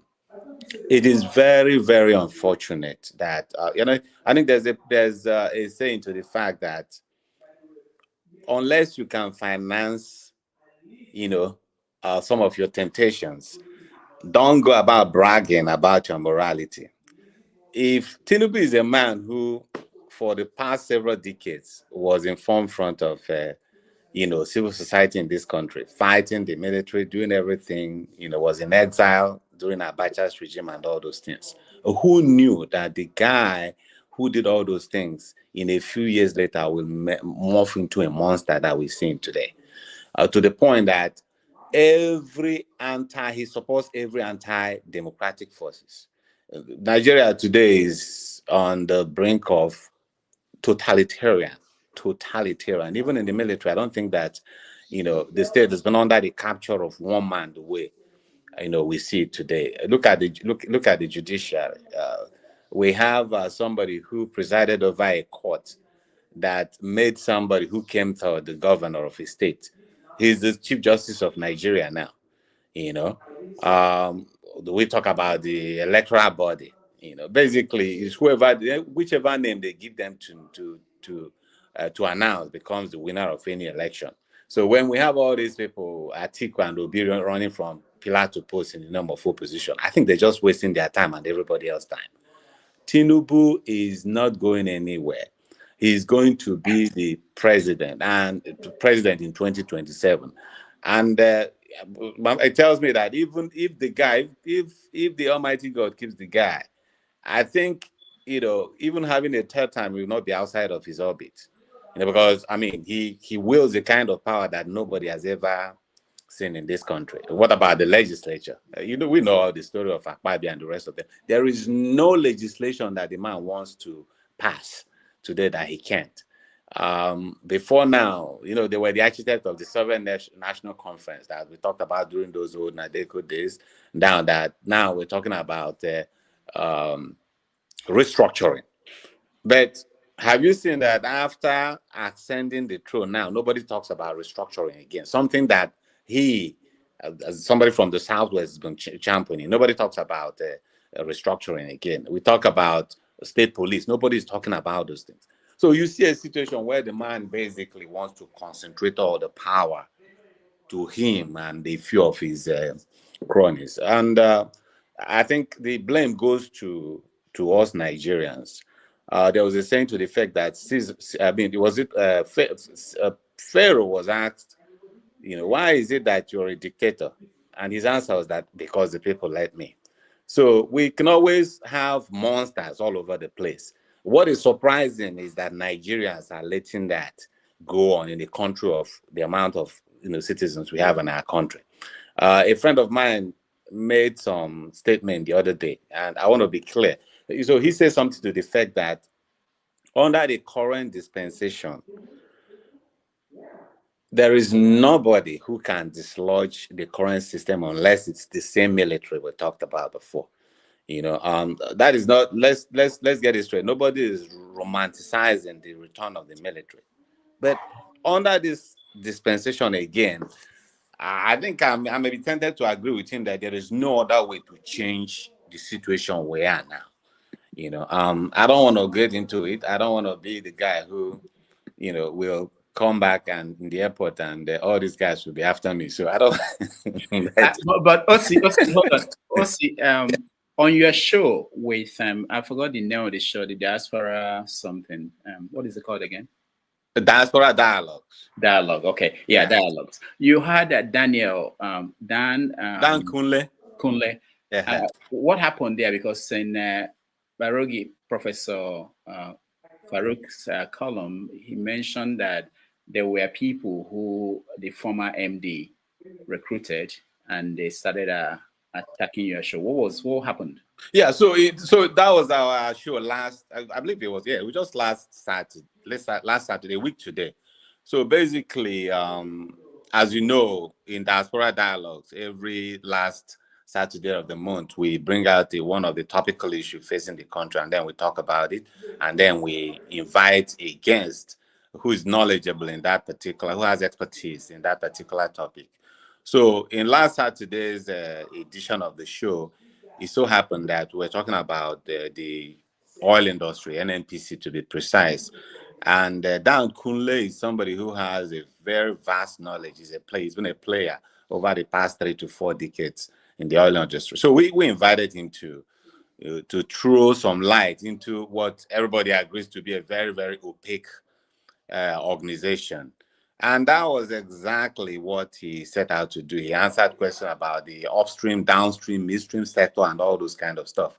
But unbeknownst to us, just, what looks like the old AMD, what do they call him, Mele Kyari.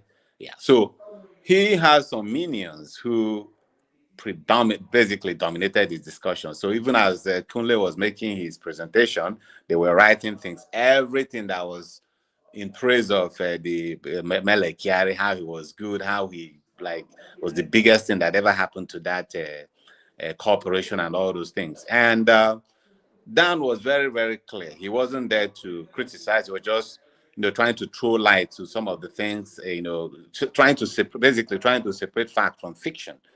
And then, so after the show, a day after, oh man, there was a deluge of newspaper articles attacking him and again trying to, deodorize everything that Kyari did as the NNPC managing director.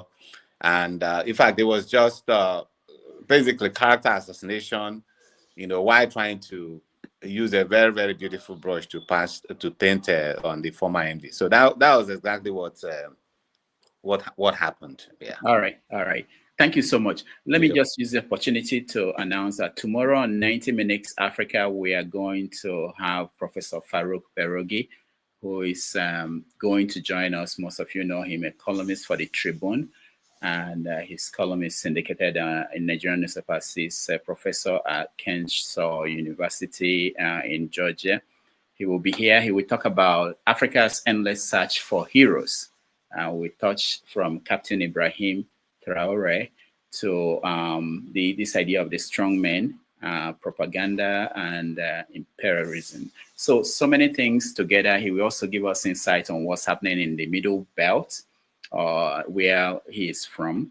There's a new terror group that is coming up from there, and all the other things going on in the country. So if you can join us tomorrow on 90 Minutes Africa, Professor Farouk Berogi will join us. All right. Before we go to President Trump and how he's... Doctor, please, I would just like to say one or two things about Orji Zakalu, please. You know him? No, at least I just have some knowledge about some of the things that he's talking about. Okay. I just want to counter him. Okay, hold on. Briefly. Before you do that, let me welcome Ovie to the show. Ovie, welcome to the show. Ovie, you look bored. You look like someone whose ideas and philosophies are not working out well. All your theories about Nigeria and the world, they are not working out well. How are you today? Contrary to that, that's what I'm depressed. If that's what you are saying, I'm good. You're good. All right. Yeah. So we had a discussion on Tinubu and how he's doing on Sheikh Tinubu and everything, Nance and everything about the government of Nigeria. Briefly, in just 2 minutes, do you have what's your take? I know you deal with these topics every week on your show. In terms of how the government of Tinubu is doing so far, is that yes, and what your take is. You can narrow it down to any part. You can pick on Sheikh denying that he never met the Nance president, that all the stories that Nance president is telling the world is not true. Anyone you want to pick on. But make it 2 minutes because we want to move to other. I think we want to talk about Nnamdi Kanu's case with Trump. I mean, I think Tinubu, if you go back to our first meal broadcast after he was declared winner, or the first edition of this year, I said something. I said, Bola Tinubu administration will achieve two things. New billionaires are going to be bred, specifically within the South, and more Nigerians will be subject to the state in terms of welfare. And I think so far, I'm not disappointed. There are new names coming up in terms of billionaires, and they are still going to be counting. And more Nigerians are crying. So that is the goal of the government. And I'm saying this because I remember clearly when Buhari was given an APC ticket. First time, there's a 2014 Lagos. I said, that was when APC gave him ticket. He hasn't won the election yet. I said, he is coming to set Nigeria back 30 years. Right? The same thing when Trump won the first time, I said, it's going to be in our lives for the next 30 years. Right? So with that parameter, I used to actually judge how whoever is coming to power, it's not about the individual, but the kind of people or policy that a person is coming to implement, and how the effect is going to happen in the society, and that's how I actually assess my own. Because I don't expect any president or anybody will come and want to do something, but the kind of interest or group of people who are actually behind that presidency is what I see things for. So, and from that perspective, Tinubu is doing excellently well, right? No be Nigerian people who agree, they no be our vote actually put him there. So the interest that actually put him there, everybody is satisfied. The IMF is still giving him money. Forget all the noise that the Northerners are making. Is all at the end of the day, everybody will come to the table. So from that ground, he is doing well. So other than that, I don't think in terms of the Bola his son. Yes, one of my criticism about the obedience space is that they fail to take advantage of what Obi give them at the platter of gold. What Obi is able to put his name in a space whereby no politician is able to. As I did, even so, I know be Obi supporter. I can decide to use Obi name to raise awareness or money, and people will contribute. Not because of me, because of his name. So I always suggest that they should take advantage of that and go into the Nigerian universities, right? Form something. I mean, he has policies, even though nobody everybody agree with that. But just there's something the obedience should do in terms of seizing that university space. And I think that's what Bola Tinubu is doing with his son. All he did is just to go around the country. And going around the country, we all know that one means. Now to drop money for where it matters. And those money we then drop 9 days called confusion. So this is policies, now very strategic thing that they do. So we regardless of all this, it's not just confusion. It's trying to say within the Nigerian youth space, because that is the bigger picture. How do you disorganize the obedient, right? Go after the youth on ground. Obedience have already monopolized the internet. Then what is the strategy to actually replicate the same thing physically? And that's what Tinubu's son assignment is about, and he's doing well. All right. Thank you, Ovie, for that take. Let me bring in Paul. He wants to say something about, where is he? Okay, Paul. About Ojuzokalo. Just 2 minutes so that we can go to the next topic. Yeah, Doctor. Many years ago, the popular presenter in NTA, Fumi Yoda, interviewed Ojuzokalo. She came from somewhere that is stuck Ojuzokalo, if you could remember very well. Ojuzokalo was attacking Obasanjo very well, just like the way the guy Fayose did with Buhari. And Fumi Yoda asked Ojuzokalo, you say you're a billionaire, where do you make your money from? And how much taxes do you pay to federal government or state government? Can you prove all these things? And Ojuzokalo said, you know, I'm an Aba boy, we sell okrika. It's just kind of funny and everything. But over time, we know Ojuzokalo owned the Sun newspaper. We know Ojuzokalo at the time, as a young boy, going into this aviation industry. Ojuzokalo also owns Slok Airline. Maybe I'm not pronouncing it very well. Yes, Slok Airline. When he was having problem with the government, he moved Slok Airline to Gambia. You understand? And this man owns Sun newspaper. Sometimes they don't pay salary for 9 months, 7 months, and the likes. This is the person who is telling you, oh, let us do for Tinubu, let us do for Tinubu. You can't even manage yourself very well. The politics that you are playing, you just complain that 4% your place in Ibere is only 4% that voted for Tinubu. That's why Tinubu is not doing. The place that Tinubu got 99%, where is Tinubu working? The people who use the slogan that they use against Tinubu today, being power, these are in his own base, in Lagos Island. You understand? In Lagos Island. So it's just funny when people talk all this type of thing. I just don't understand. You know, we just play politics for dirtiness. I see this type of dirty politics in the US. But what I see, like I tell people before Trump, you go to a red state, they are doing well. And you go to a blue state, they are doing well in their own right. They may be very far right or they may be very far left. But one thing that will show, they still do well. You understand? My kids' school bus don't break on the street. I barely see the street light goes off and everything. Yeah, 1 or 2 places, you might have some bad roads and everything. By the time people cry out and everything, they fix it. But in our own place, you don't see those things. All you see, they just talk politics. You understand? For people like us that don't have work, that don't like to watch Netflix, then we'll discuss about them. That's how I see it. All right. Thank you, Paul. We are going to take a quick break, and then we'll come back. We talk about Nnamdi Kanu. Hopefully, after that, we talk about President Trump, 100 days in office. So get ready, and we'll be right back.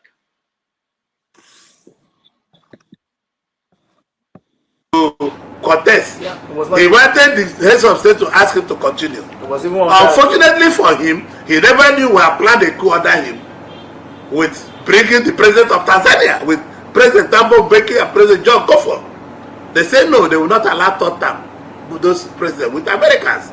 They planned it and said no, we will not allow this to happen. And that was exactly what happened. It's quite. So he went to bring President Bush. President Bush told him, as long as you don't exceed Nigerian constitution. Even people who are taking credit in the Senate, the person who derailed the third term in the Senate is Ibrahim Mantu and Wabara and Adolphus Wabara, because he was just removed as Senate president. So we contacted him, made a deal with him, made a deal with Mantu, and we used them to derail the thing. I will not come in details how we derailed it, but it was a full Marshall plan to derail it that day and kill it, and that's how we killed it. So His Excellency Ojus Okalu was one of them. Maybe that was one of the reasons you are under attack. No, that is the major reason why I'm under attack. Because President Obasanjo told me that I will kneel down and suffer for the rest of my life. That he will deal with me, that he will crumble me. That he told me face to face. That is the truth. So I don't care about what he says. Not my God. I'm still wearing nice suits till tomorrow. I'm still seeing him till tomorrow. The immorality in a man is in Obasanjo, who cannot speak through double petal. Obasanjo is a shameless man because he's supposed to be one-term president. This is the promise he made to us. I went to Babangida. Oh, you mean there was a promise that there was a deal made? He said it was a lie. It's not a lie, it's the truth. No. I was there. There was a deal made. They want to do the Mandela option. He said he will do one tenure. Then you, President Babangida, you will continue. This was a deal made. Babangida is alive. Obasanjo is alive. Let any of them contradict it. We'll go to ATA and talk about it. So it's not a lie. It's the truth. So there was a deal made. I went with Babangida to him. When Babangida informed him that they like him to be the president. He said, how many presidents will you make him be? Yes, that was the I'm not interested. He woke up, he was wearing a short knicker, khaki short knicker. He went back, I came back, I said, Ibrahim, well, what you are just trying to tell me is that I only do 4 years and I hand over to you. So we sat him down and we started talking. He said yes, he will do one tenure. I was there. I'm not saying somebody said. Wow. So how can he be lying to the nation? On many occasions, I confronted Babangida when he wanted. This was the reason why he wanted to fight him in 2003. Babangida said no, he would not want to confront his boss. Oh, yeah. Sure. That was the reason. And we said, okay, since you cannot do it, let's use Atiku to do it. At the tail end, Atiku said no, he had made up with his boss. So we are stranded. We could have used one governor to remove him. But you mean impeachment? Not impeachment. No, 2003 election. Obasanjo was gone. Okay, was gone. Okay. Because we learned that he knelt down and begged Atiku in his bedroom. He also knelt down and begged me. Where, sir? In my bedroom. He came to the governor's lodge in Asokoro. He came middle of the night. He came straight to my bedroom because he's commander-in-chief. As commander-in-chief, the ADCs and security men have no right. They just knock on my bedroom. I opened. It was him. He knelt down and begged me. And after that, he won. I went to greet him. He said, I will suffer throughout my life for what I made to him. So this is the kind of man you are talking about. Obasanjo is an animal. He's not supposed to be. He's supposed to be caged where chimpanzees are in zoo. So why is there no petition before the FCC? Who told you? There are so many petitions. Go and ask Magu. I'm not a friend of Magu. Go and ask Magu. If you have no, there are many petitions against Obasanjo, 16 billion and other money he stole, and and money he gave to businessmen. Obasanjo is owner of so many companies you are seeing today in Nigeria. But why it appears as if there's no activities around it, as if, you know, as people know, they don't want to talk about it. This is why the US intelligence or the North American intelligence agencies don't respect him. The European Union don't respect him. His power is only in AU. They don't respect him because they know he's a thief. So let me ask you, where did you get the courage from? Because you see, it's not courage. No, I say what other people fail to say. A lot of people will have been wasted. Where did you get that courage to say the truth? Because listen, I have overcome death. Okay. I have no fear of dying. I can die tomorrow. I can die today. So all those fears are out of me. I'm not even afraid of who will kill me and who will not kill me. You are called to have breakfast for other people. Do what you eat the same food.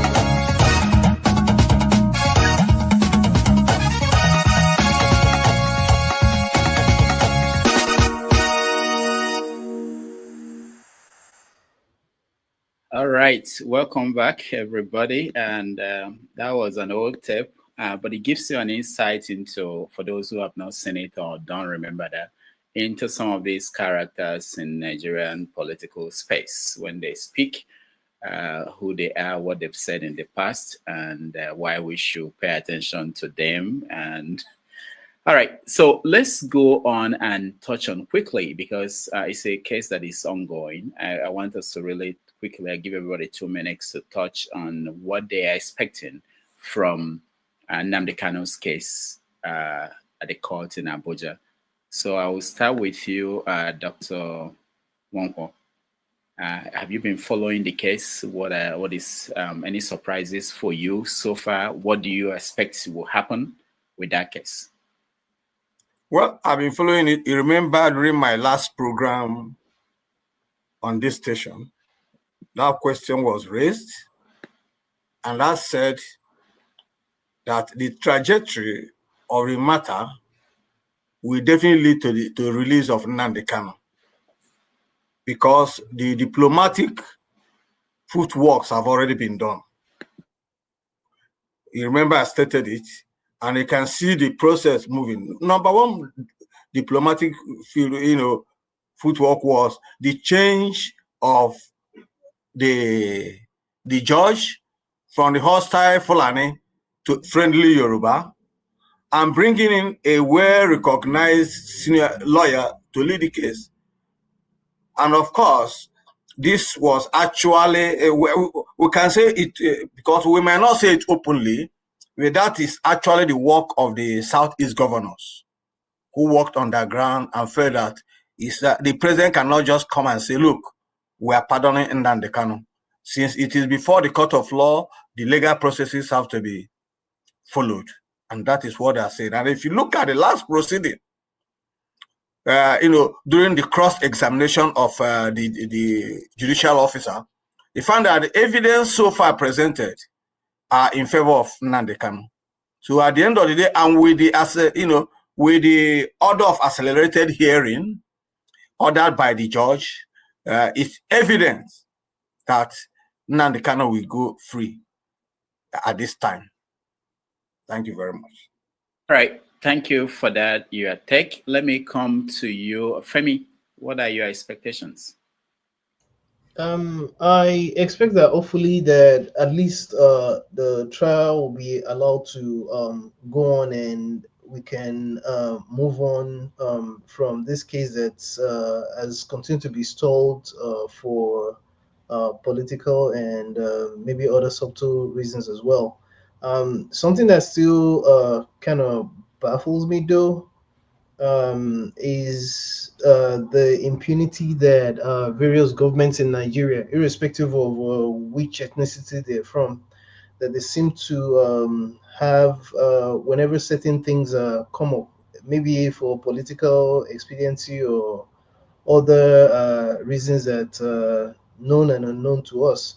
Because I still cannot understand how I mean, not because I don't necessarily support a lot of some of his utterances, However, I understand why and the reasons behind some of what he had said in the past. As an example, why they're like that, because when you look at the fact that some there are people in Nigeria that get away with certain things, and it is okay. I mean, again, not to defend maybe some actions which, when one looks at it, can be understandable. It calls to question the fact that we continue to force our togetherness, and there's again no fairness, because again it's okay if one is on the other side, but if it happens, because we Nigerians, we have, there's something about our sentiments that can be very bothersome when it's your own when it's not your own person that's involved. So, and I don't know how long we want to continue. I don't know if it's convenient for the government to continue to have this situation continue to linger. It's just the whole thing is annoying, it's frustrating, and I mean, there's not too much I want to say. It's just annoying, All right, thank you, Femi. Let's go to Pansat. Welcome to the show. Báwo ni Rudolph? Yeah, Ikuwado. You know, I was gonna just sit back and enjoy the show. So I wanted to say, I want to come in and put it this way. We have enemies back home who are in charge of our country, adversaries, opponents, rivals, antagonists, stuff like that. So when they're watching us, because they look at social media as a bunch of noisemakers, people, they're old-fashioned. So when they look at a digital medium like this, they see Nigerians talking, applauding, concerned. So what do they see? For example, I've been watching from their eyes today. I say, okay, let me just watch Rudolph's show with all these things that are happening. So let me see how the enemy see us. I understand that you have a format. You want to talk about Obasanjo and Trump or something like that. Just give me a couple of minutes for this. So now, when I'm watching, you have to understand these are thinking enemy. They are not. They may not be applying their education, but they have common sense. A lot of things they do is to float something. Maybe they arrest somebody like VDM or somebody like that, and they're gonna come watching what we're gonna do before they do the next one. So we have to be approaching the discussion. Else we shouldn't talk. We'll be more formidable. We'll be like Buhari if we're laconic, if we don't talk and they don't know what we have in mind. Right? So you bring in Mr. Parogi here and the topic that he's going to bring about and all that is good. And you bring a lot of guests here who have gravitas and stuff. But I have to appeal to you that we at some point we're going to have to solve these problems that we have in that country. Else it's going to get worse and worse and worse. We have to tackle the problem. It's not about coming on here to talk or how long I talk here. Or, in my case, somebody like me, I come on a show. The host might just mute me or something, and that removes all my mystery. Or cut me down my time that I have to talk. So all I'm saying is that if we're going to talk about the problem in Nigeria, I want you to remember those people who are holding us down. What do they see? They see us just making noise here. They see us just, there's no teeth. And what are we going to do about all these problems that you laid out this morning? Everybody's chimed in. What are we going to do about it? And I have some solutions. So that's what I have to say. I'm very, very upset. The first day I came here, that's my complaint. When they see us, what do they see here this morning? I've been listening to everybody here talk. Do we have anything to discourage them from going further to pay for what they've done already? So that's my thing. I would wait now. If you want me to give you input on the topic, then I'll do that. Right? And I see KJ smirking there. I hope when you're smirking, you're saying, okay, hey, look, I'm gonna listen to what he's saying here. Pansa, thank you so much. If you dress up like this another time, we will make you the guest, and we have been begging you to be our guest one Sunday. and you air your view, and we will enjoy it. I will watch. Yeah, I will personally like to moderate that, so I can give you all the time you need to You express know what? everything. On the 18th of May, I won't be here. So, Pansat, will you agree to be a guest, and I'll find you? Let me tell you why I'm not agreeing to it. Right? I've quarreled with you by saying to you that I don't believe there's a hierarchy. In your mind, you believe that a guest has much more stuff to contribute. I don't agree with that. In that, in that comment section could be Peter Ruby, for example, or just people watching. There are people who are watching who are more important than everybody here. So I don't agree with platonic stuff that I'm higher up if I'm a guest. I fight with your guests all the time. I disagree with them. So it's what we like what I said earlier. We have to solve the problem. We have a lot of problems, and it's geometrically unacceptable, and it's increasing every day. I saw Dr. Wong here tackle Paul on the clannishness, right? We have clannish problems. We have tribal problems. Then we have class problem, which is our main thing. How do we handle these guys? If I die, I'm gonna make sure they don't get away with what they're doing in that country. It's the classicism that's killing us, right? It's what it is. I'm not the kind. All these are set up by the class, so that we'll be talking about that. Now, Dr. Wanko went into the crevices and the cracks of Shekiri Ejo, and he has that history, right? So now, what are we gonna do about? At least let's rescue our country.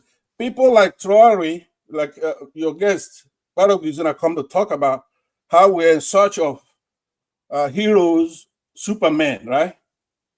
Protagonists. That's not gonna solve it. That guy wouldn't stand a chance when they come after him. He's just gonna be a Lumumba, any of these people. Nothing is gonna happen. You understand? So it's modular. I'm condescending here because you deserve for me to be condescending. I've been talking about this problem. Now, I dress like a Yoruba guy, right? Who am I? Am I a Yoruba guy? No. It's not the appearance. You know what I'm saying? It's in the heart. Okay. It's in the heart. So let's tackle the problem with what are we going to do? What is the action? So thank you very much. And everybody, I don't mean to be condescending on you, but I'm trying to say to you, look at this stuff from the perspective of our adversaries. What did they see?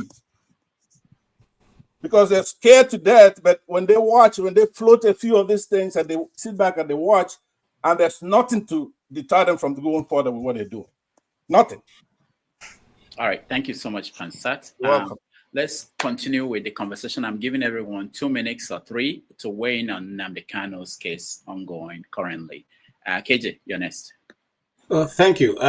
Thank you so much. Thank you, Pansat, for coming in a different costume today. On Nnamdi Kanu, I'm glad to celebrate his rhetorics. When I first came into your platform and I talked eloquently about Nnamdi Kanu, some people wanted to chew me. I still hold that view. I still stand on that very much. Till tomorrow, I have no apology to anybody. Yes, maybe some of what he said I may not have put it across that way, but I understand what he was trying to do. He was trying to go against the status quo and shake the table. And he did shake the table, and knowledge fell out. And that is the reason why certain tribes and regions of Nigeria today can see it differently what they've not seen before. In other words, he was an eye-opener. And he opened their eyes, whether they like it or not, for them to think the other way. And that thought has caught up.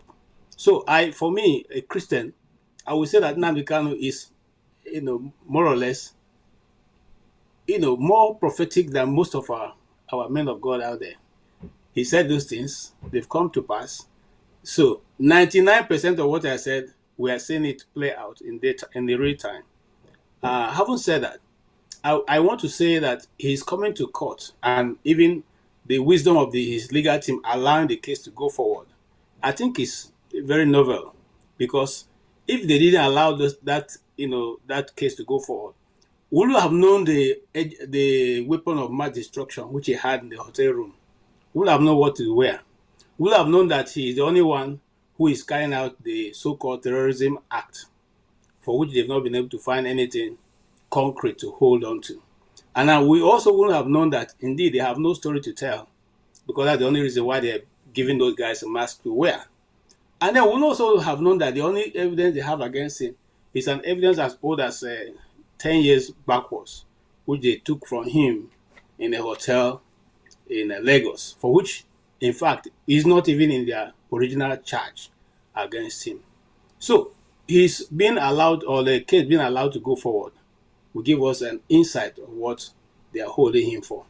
As it is today, nothing is totally being tied to him. And it's so embarrassing, because going forward, now, let me not be emotional, but let me take it as somebody analyzing a legal term. When you want to go into a court case, you bring your best witness. You present your best witness. So what if the federal government say they have 4-5 witnesses, and their very first best is what they presented? You can imagine what next lies behind the other 4 that are coming behind. So they don't really have anything against him, but they will not accept to release him, because they make it look as if they have been defeated. The truth of the matter is that if I was in Tinubu's government, I would have advised them for his AG to enter a non-prosecute, that process of not, losing, and just release this guy to go. The more you hold him, the more you see, he's not a trophy. As far as we're concerned, that's what we see. They not think that Nnamdi Kanu is a trophy they're holding on to. And as long as they're holding on to him, they think they're holding the Southeast. No. Everybody out there in the Southeast is an Nnamdi Kanu. So the mere fact that they're holding him doesn't change it. Doesn't make anything different. Because the truth is being freed. The bird is out of the cage. Knowledge is expanded. Many people will continue to hear it over rebounding over many nations, over the air. You can't hold it back. The North, the Hausas, the minority, the majority, they all know the truth. And that is the truth for which Nnamdi Kanu wanted to, put out there, and it's out there. Thank you so much. All right. Thank you, KJ. I will bring in Richard, and then I will continue with the people who have been here and they've weighed in on other things. So Richard, welcome to the show. We're talking about Nnamdi Kanu's case in courts. Have you been following? What do you think will happen? Have you seen anything surprising to you in the process? Unmute yourself, Richard. Yeah, go ahead. Oh, you muted yourself again.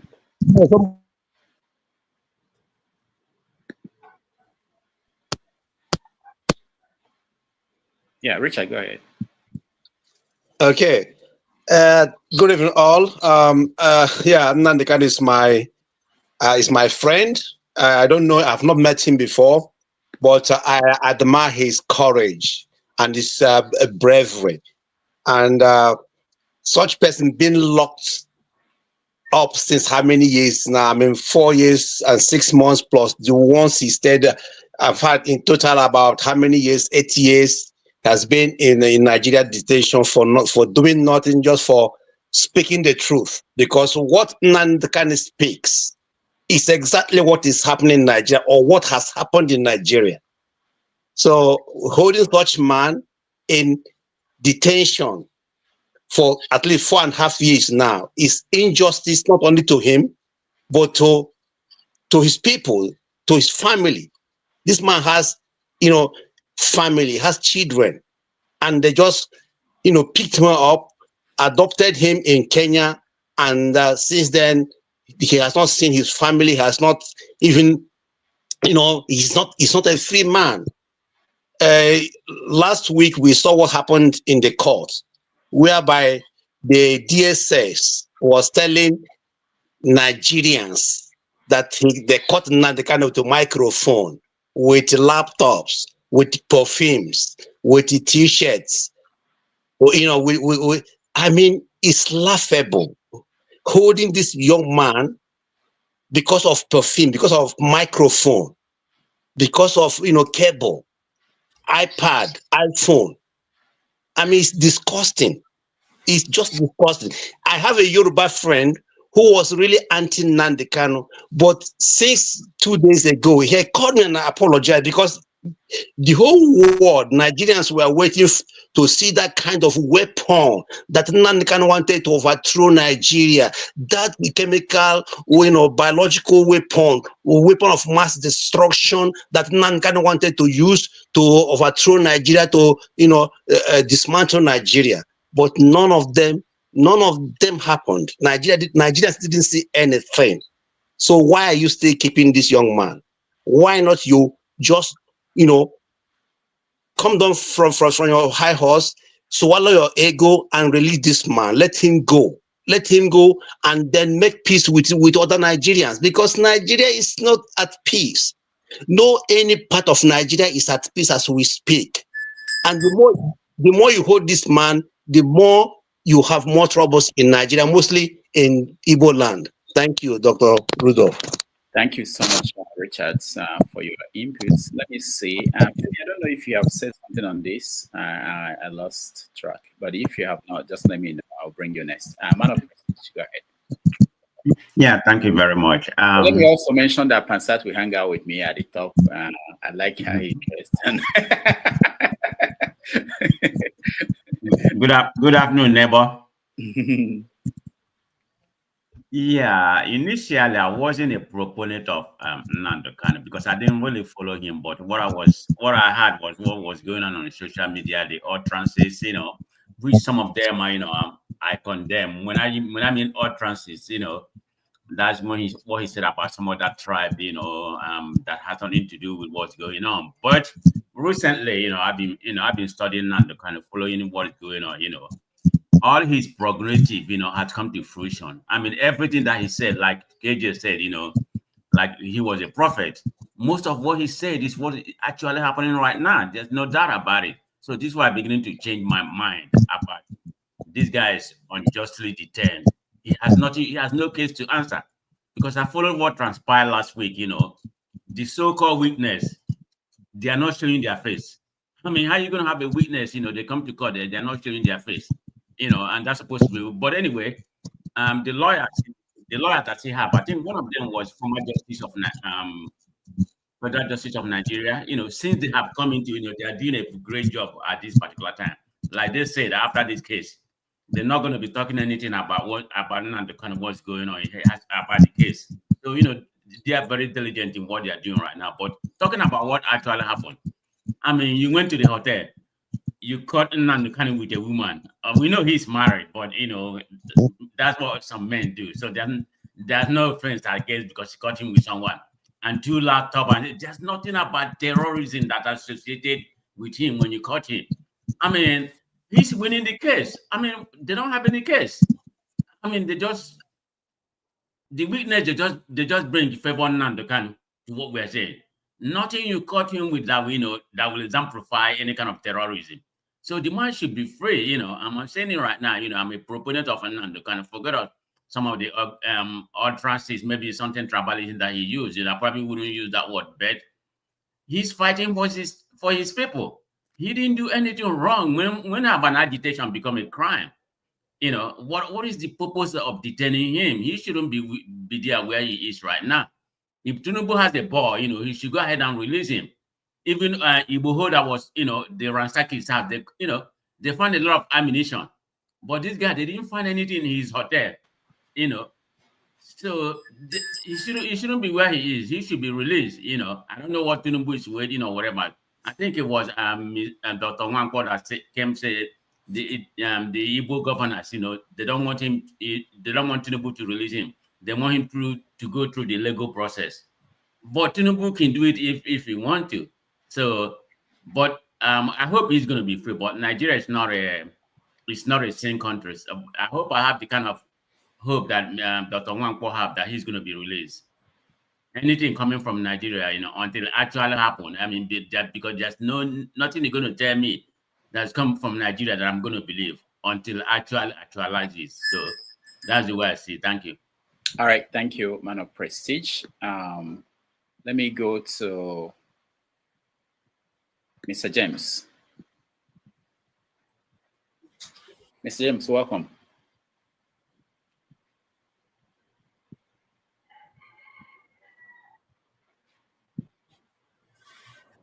Did you hear me? He's muted. Mr. James. All right, let me, I may have to go to somebody else. Okay, go ahead.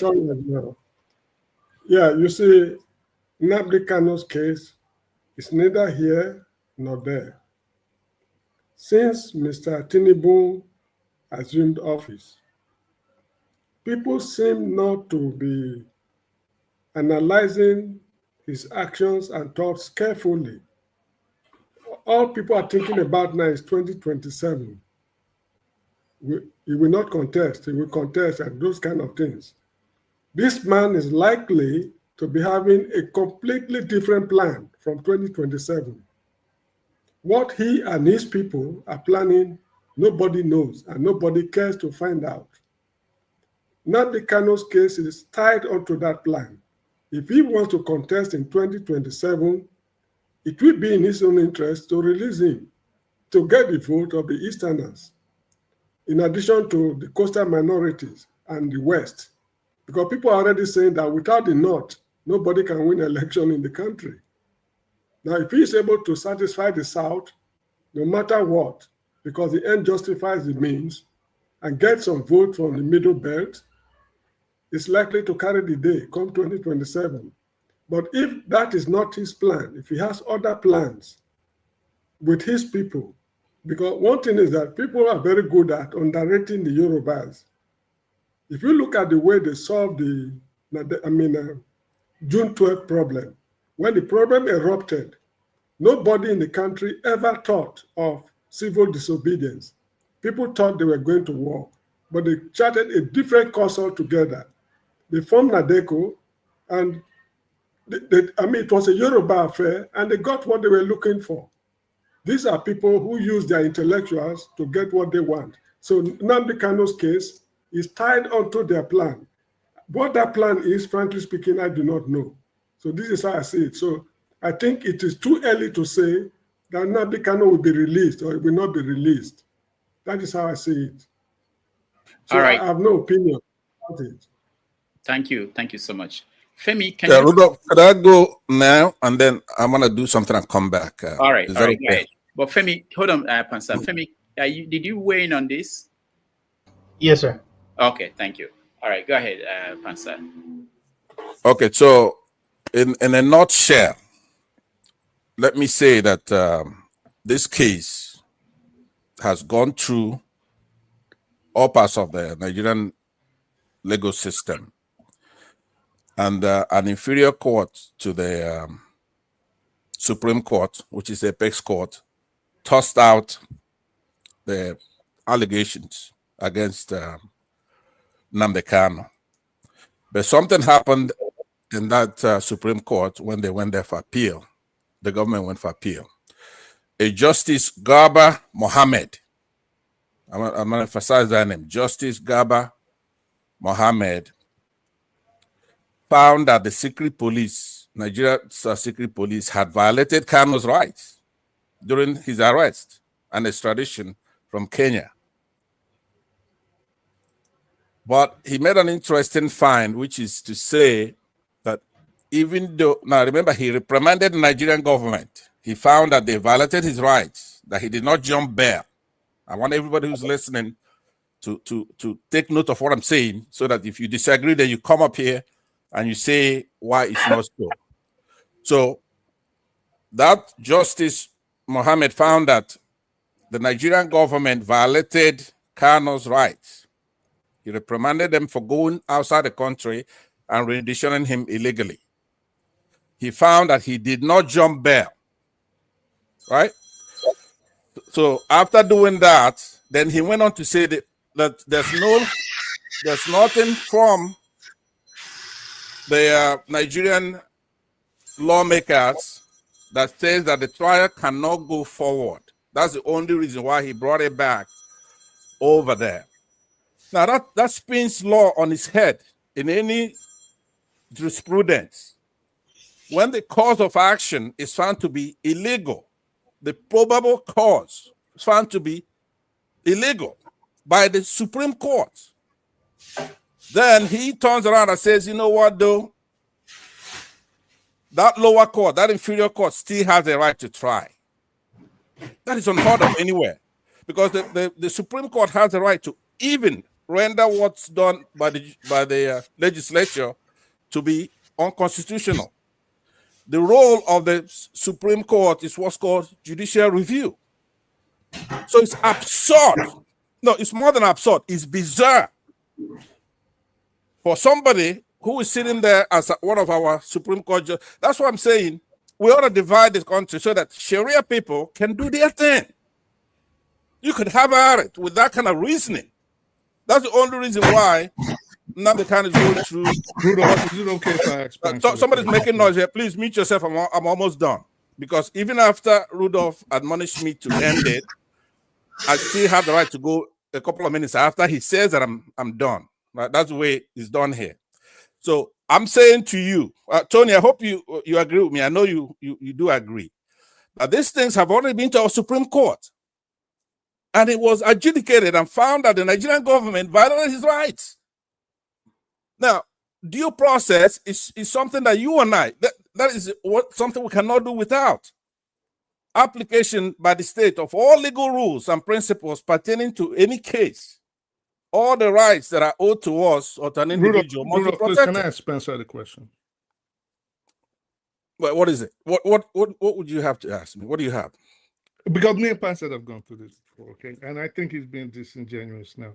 As much as I like him, you just said the Supreme Court said even though there was no initial probable cause, right?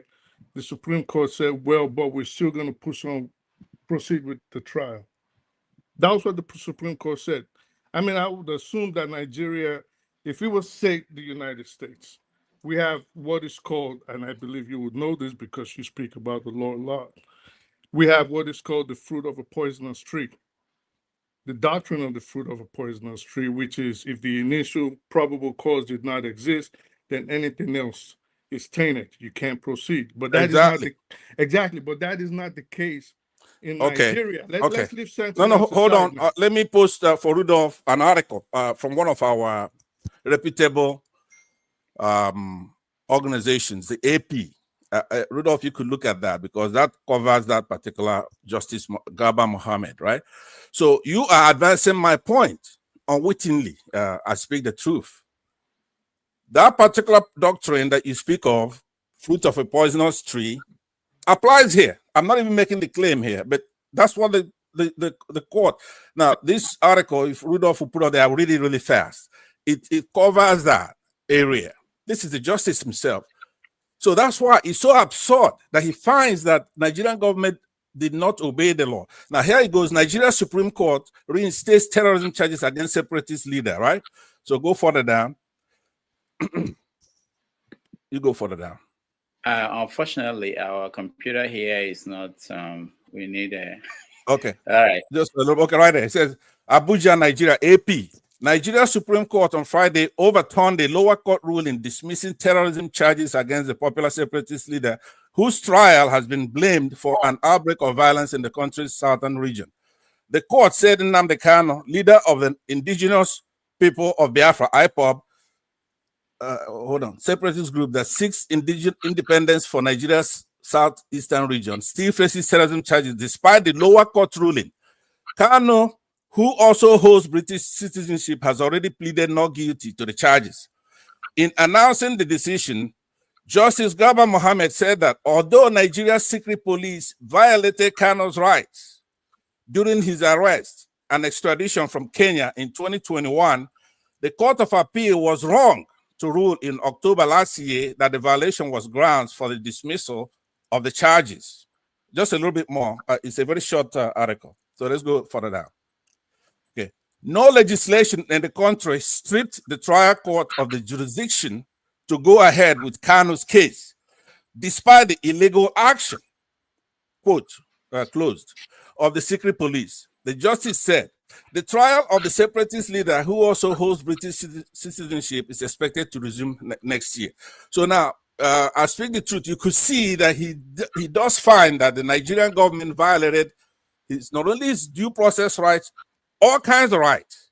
And now the lower court found that he shouldn't be tried. Pastor, right? let me push back a bit. Sure. Okay, so but the key word there is the fact that they said even though the appeals court found that what we would call a district court here, I think it's a high court in Nigeria, they said that there was no reason, this is what the Supreme Court said, even in that article that you read, that there was no reason for the case to have been dismissed. We're not saying his rights wasn't violated, this right wasn't violated, but in the interest of justice, this is a higher reason why we have to continue the trial. This is okay. Hold on. Let me, Rudolph, and this is my last interaction with my friend, my brother. I speak the truth. I believe he's sincere, right? So now let me tell you what is it that the court's saying? The court, remember who they are. That's the apex court. That's who is in charge of what's called judicial review. They could say that even a legislation is unconstitutional. They could look down to a court, inferior court. The inferior court means every other court below them, right? And say, okay, what you're doing here is against the law. This is not what the Constitution says. They determine what the Constitution says, but more importantly, what it doesn't say. So now in front of him, he finds that the Nigerian government has violated the law.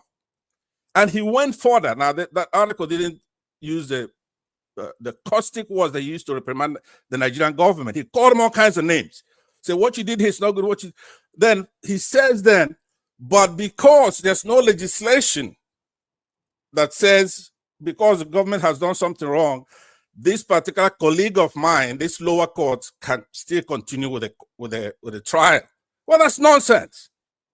Do you understand? They are in charge. Pastor, if we had, for example, a fruit of a poisonous tree doctrine, right? Yes, then we the do. Probable cause, which we don't, because that is what the Supreme Court, the Garber you just quoted, is saying does not exist. I'm not saying it's no. He's saying not verbatim. Hold on. If we argue instead of debate, it's going to invoke the moderator. So just hold on. I got you. Let me just finish my point. So yeah. He's not saying, let's take it like this. Let's use this example, right? Someone is driving down the interstate.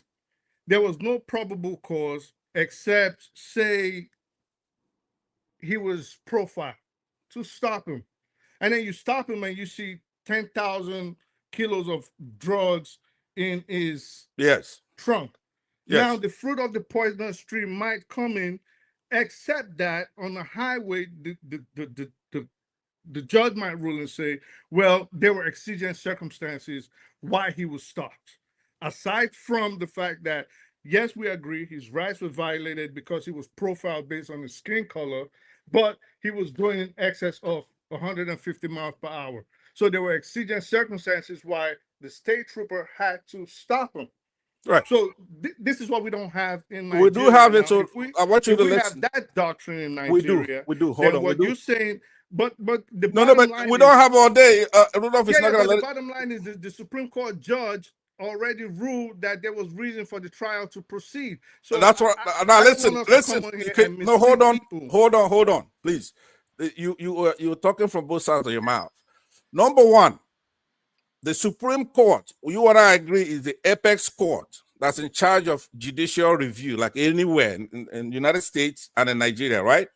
He finds with prejudice. In essence, it's not without prejudice. He looked at the whole file and he finds that the Nigerian government violated Nnamdi Kanu's rights, right?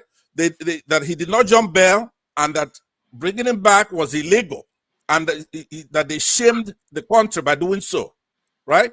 So right there is the poisonous tree now. That's been established. So any other fruit from that poison, anything else they got from that violation is the fruit of a poisonous tree. But I'm not even touching that, but that's there. Then he went further to give the reason why the case should go back to the trial court. He says, because there's no outstanding legislation that bars, that cuts off the knee of a judge, not because of the facts, the facts in the matter, just because of tradition, that normally something he should have done away with right there. He sends it back there because there's nothing that shows him that that judge doesn't have the right to continue. Not because of the facts of the matter. In essence, no matter what happens here, in order for stare decisis to be preserved, in order for precedent to be preserved, that court cannot overturn itself. It's already looked at the facts of the matter. It's looked at the case. It's looked at the evidence and has decided that the Nigerian government violated his rights. So, you have a horizontal stare decisis, then you have a vertical. There's nothing that can thwart that ruling from that Justice Garba, Mohammed. So that's what I want you to know what you're saying, which you're brilliant enough to come up on your own. I didn't give you that much credit before, so I give you credit for that. The fruits of the poisonous tree does apply, but that's not, I'm not even arguing that. Because when you look at something and say, hey, the government violated his due process rights, that they put the country to shame by going to Kenya to illegally bring him back. What else is there to talk about? Okay, thank you very much. All right, thank you, Pansat. So we appreciate that. Tony, you're next. Tony, go ahead. Yeah, thank you, Doctor. The only thing that gladdens my heart really is that after all the rigmarole and so on, the case is now set for proper trial. So that gladdens my heart. But other than that, this case has taken quite a long time, and even as I speak, I'm not hopeful that if you go by the nature of the judgment that we've had now, I just like kind of sit down look. But that said, I think I agree with Pansat to the extent that if the Supreme Court has ruled, is a policy court, if it has ruled that in the first instance, that was an appeal, in the first instance, the state was wrong in the way he was renditioned. He couldn't have said stop trial, so it was proper for the Supreme Court to send it back down to the lower court to say, it has given a direction, a policy, a guideline as to what should happen. I'm just looking and, hopefully that justice will be done. That's my prayer. But knowing Nigeria the way it is, it's a shame because we've been talking about state capture. All the institutions have been captured. So it depends on whose interest that they would want to please, to gratiate, But all the same, all said and done, I think we'll get to the end. We don't know how long it's going to take because it's still a long cry. I mean, they could appeal, and that will extend the duration of this trial, and the man that is in detention, in prison. So one way or the other, I feel that a political solution would have been more appropriate. It's been done elsewhere. It's been done with one or two other people. So I think that is the direction that we should go, and just put this thing to rest. Thank you. All right, thank you, Tony. Let's go to Ovie. We are talking about your friend Nnamdi Kanu. I don't know when you stop putting him behind you, but go ahead. Well, because Nnamdi Kanu, I mean, once somebody has been tagged as a national security threat, you understand that a lot of interests are involved, both in and out. So at this point, the political animals are just using him as a political capital to bargain for to sway the people to bargain. But just as the last speaker said, is release. I don't know. I don't think it's in sight now. Because one angle to look at it is that of what use is it to the man in power? We're releasing him, give him a second term or not. But all you need to do is to look at what bring him into power in the first place. He was never in the picture. I don't think if we read his manifesto or at any point he promised that he's going to either release him just to appeal to his followers. But that never happened. So I don't see any reason why he wants to do that now. For what? So until again, his second term is not threatened in any way, any shape or form. So I don't. All this is just to, for me, it's just to keep conversation going because I'm not a lawyer. I don't understand the reason behind the former whatever judge now excusing herself and left. Then they had to start all over again. I mean, it doesn't. I don't see the reason or rationale behind that. So that's why I just conclude that this is just it's just for us to just keep talking about and those who are followers keep hope alive. And I mean, because I don't know. I still don't see why. I don't see. I've not seen the reason yet. So it's not going to favor Bola Tinubu in any way in terms of re-election. So what is all this about if not just a distraction? So I don't know, Dr. Dameji, because I'm not a lawyer, so I don't know why they had to start afresh again. Because even if they find him guilty today, they sentence him. His service is going to serve concurrently. I be nobody will be the grammar of that. So why starting afresh again? So if it takes 4 years and we arrive at nothing, I be how many years? So it's I mean, it's sad, but tagging someone as a national security threat, that is a serious thing. It means there's a convergence of agreement both in and out, because that means they threat either their money, their business, their safety. I mean, a lot of things is involved in that phrase, national security threat. So even if you say, okay, I'm not going to do this again with the others, because as I said, it's a convergence of interest at this point, right? Everybody kind of agree, the business class, the political class, the international people are invested. That's what it means. So, I mean, they're just the boo-boo us, but the only good part to this is that that story, the Biafran story is alive.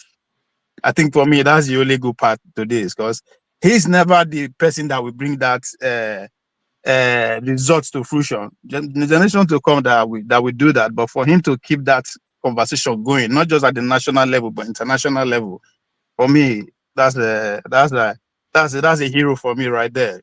Changing the status quo. I like the either you see him as a failure or not, but for the fact that in my lifetime, what happened in my grandparents' time, I'm beginning to see as if it's happened in my own lifetime. I mean, to me, I think that's a credit. If I mean that, it's going to be in our life forever, as far as that human being exists in that geographical location. Nnamdi Kanu is going to be playing in our life for generations to come. I mean, see from that angle.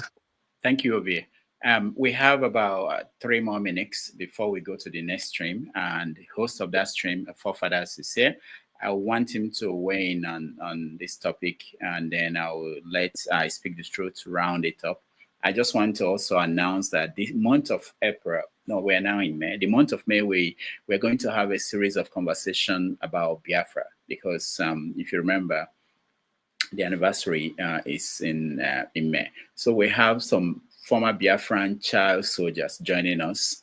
One will join us on the 11th. Another one will join us on the 25th. Some of them have books. So we're going to talk more on Biafra in the wider stage, wider scale. So, Forefathers, welcome to the show. Is Forefathers with us, or he's preparing for his show? Forefathers. On mute. Sorry, I can hear you now. Sorry about that. I was checking something. Yeah, good. Thank you for having me. Yeah. So we've had 2 conversations only. We didn't get to the third topic, which will have been Trump's 100 days in office. But we spoke about Tinubu, both the son and the father. We talked about NANS, National Association of Nigerian Students, their president accusing Sheikh Tinubu of trying to intimidate him. We talked about Nnamdi Kanu, which is this topic we are discussing now. So it's up to you. Any way you want to weigh in before we end it with "I speak the truth." Thank you. Thank you for having me. And greetings all the panelists. Greetings to the chat and to the viewers. And thank you, Don Anthony, for the donation. Every little helps. That's in Canadian dollars, though, but it's all right. You're all welcome. And Oscar Blackburn, I can see the $5 there. Yeah, regarding the torture that the NAS head now, the now NAS head was alleging, that's quite a serious allegation. And but is it surprising though? If that's the problem. It doesn't even surprise anybody to hear that Tinubu's son is doing something like that. That's in some realms. If you hear this sort of stuff, you'll be shocked. But you know, this is how Nigeria operates. They torture people. They try to force people to do what they want, and if they don't, they make their life hell. It's quite sad, but this is the Nigeria you live in, and I really hope that we do something to change the type of behavior where people that have they hold public offices and they just abuse it. They basically abuse it, and they act as if they're going to remain there forever. And even when they leave, nobody holds them accountable. Maybe somebody will correct me. I don't know of any former president or their lackeys, apart from Emefiele and maybe a few others that have been held down. And that one is more petty, just almost the same way this allegation suggests, that if you do something politically that they don't like, they come after you. That's their behavior. That's all you see in Nigeria. Not whether it's going to be good for the people or not. That one is far removed from their thought. It's not even part of the calculation at all, which is, this is our lot. This is our lot. Until we can break out of it, it's not going to end. So I will leave that one as it is. But I thank God that at least he survived and he's still strong. And I like what he did. Is at least he got out of their grip and turned around and came out openly. Because when you come out openly, it's harder for them to come at you, because they know even when the car hits you innocently, they will be held accountable. So that is also really good thing than when they just get rid of you and nobody hears about you again. And stuff like that.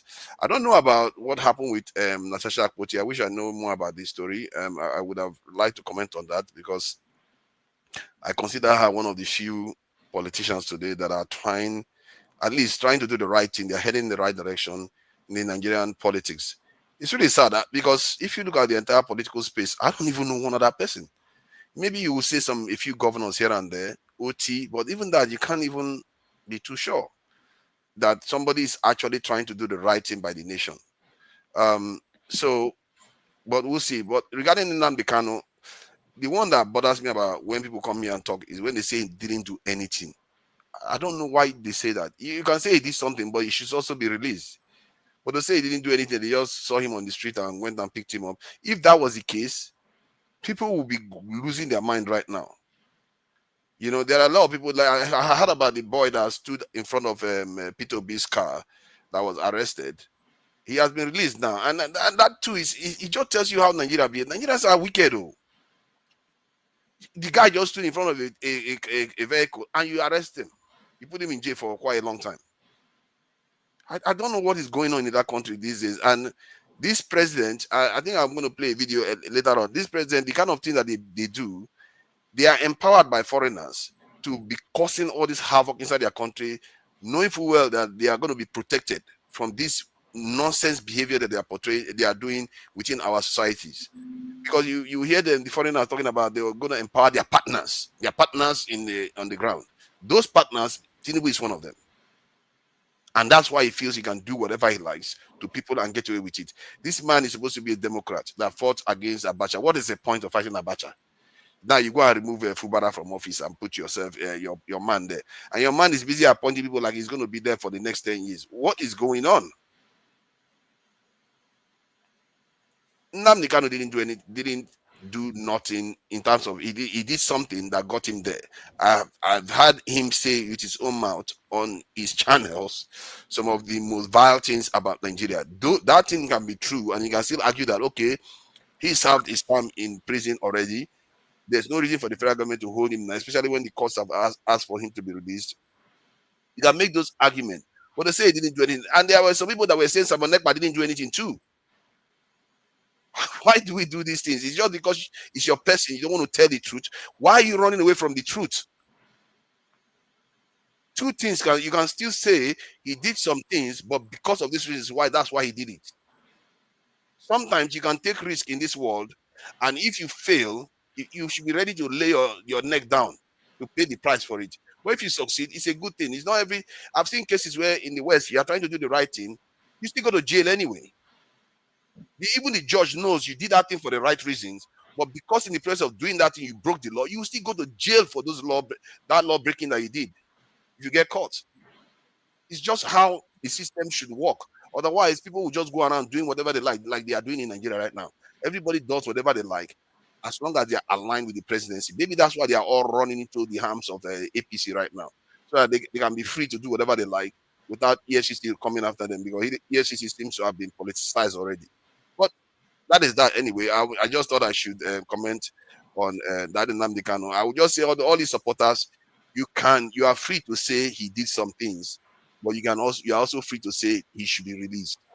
Don't be saying those two things, because children are watching you, and those children, they'll go and watch those videos and say, why is this old man telling me that he didn't do anything? All right.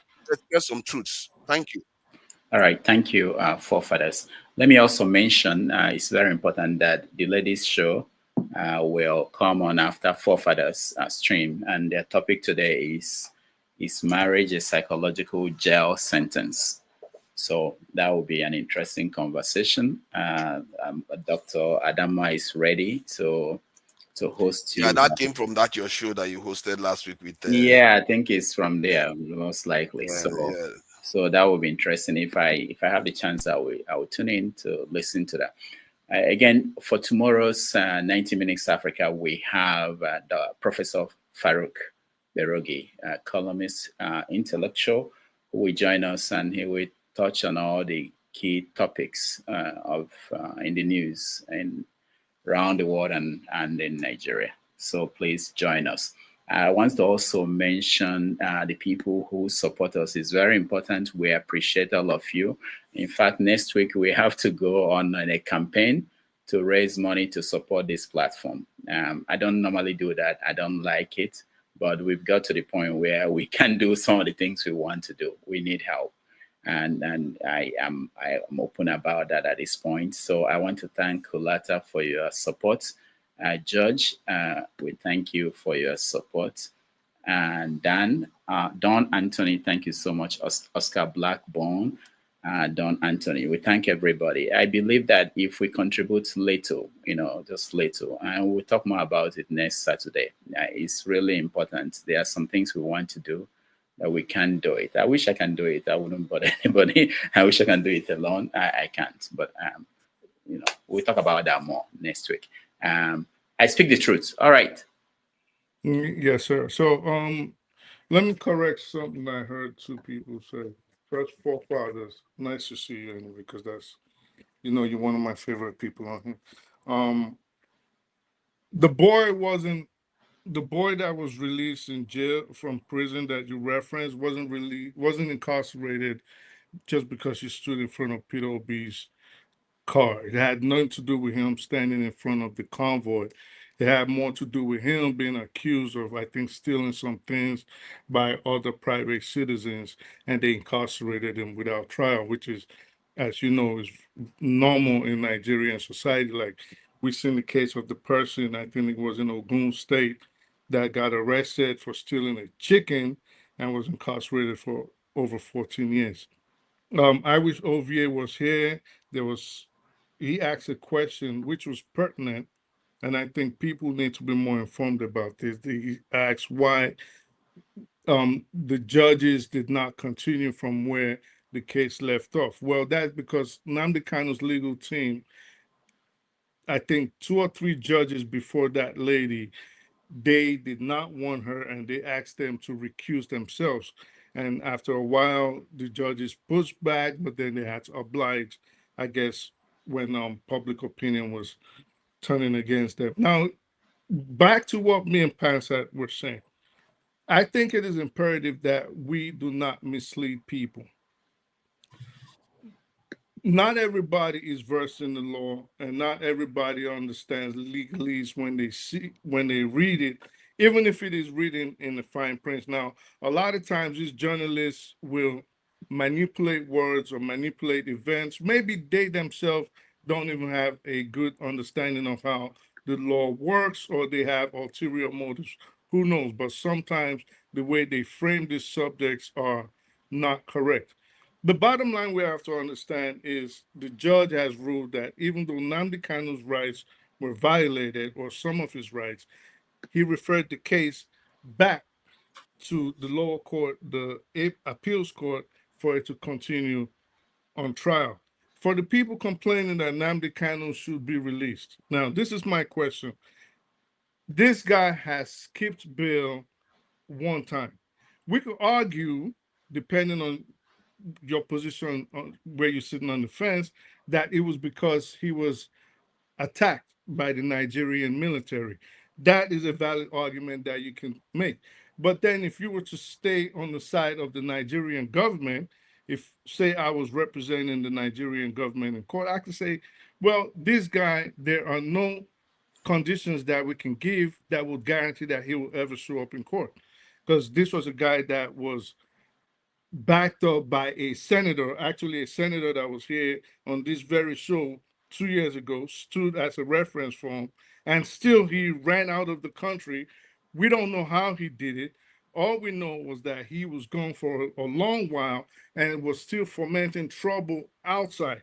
Now, even if we found a judge sympathetic to Nnamdi Kanu's position, what are the conditions? What can we put in place that would say this man will not only incite more violence, which he has done, which is why he's on trial right now, which is what forefathers is rightfully saying, that let's not pretend that he is not, I wouldn't want to say guilty because he hasn't been convicted yet. But let's not pretend that he just got snatched off. And this is quoting forefathers. This is also my opinion and my position. Let's not pretend like he was just snatched up off the street and incarcerated for no reason.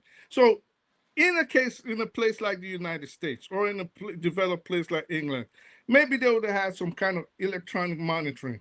Maybe they would have had a situation where they could say, well, you pay for 24-hour bodyguards, or you pay for 24-hour court officers to ensure that you do not flee a second time. Because if we continue with the way that the law is carried out in Nigeria, then we're never going to have a country that we aspire for.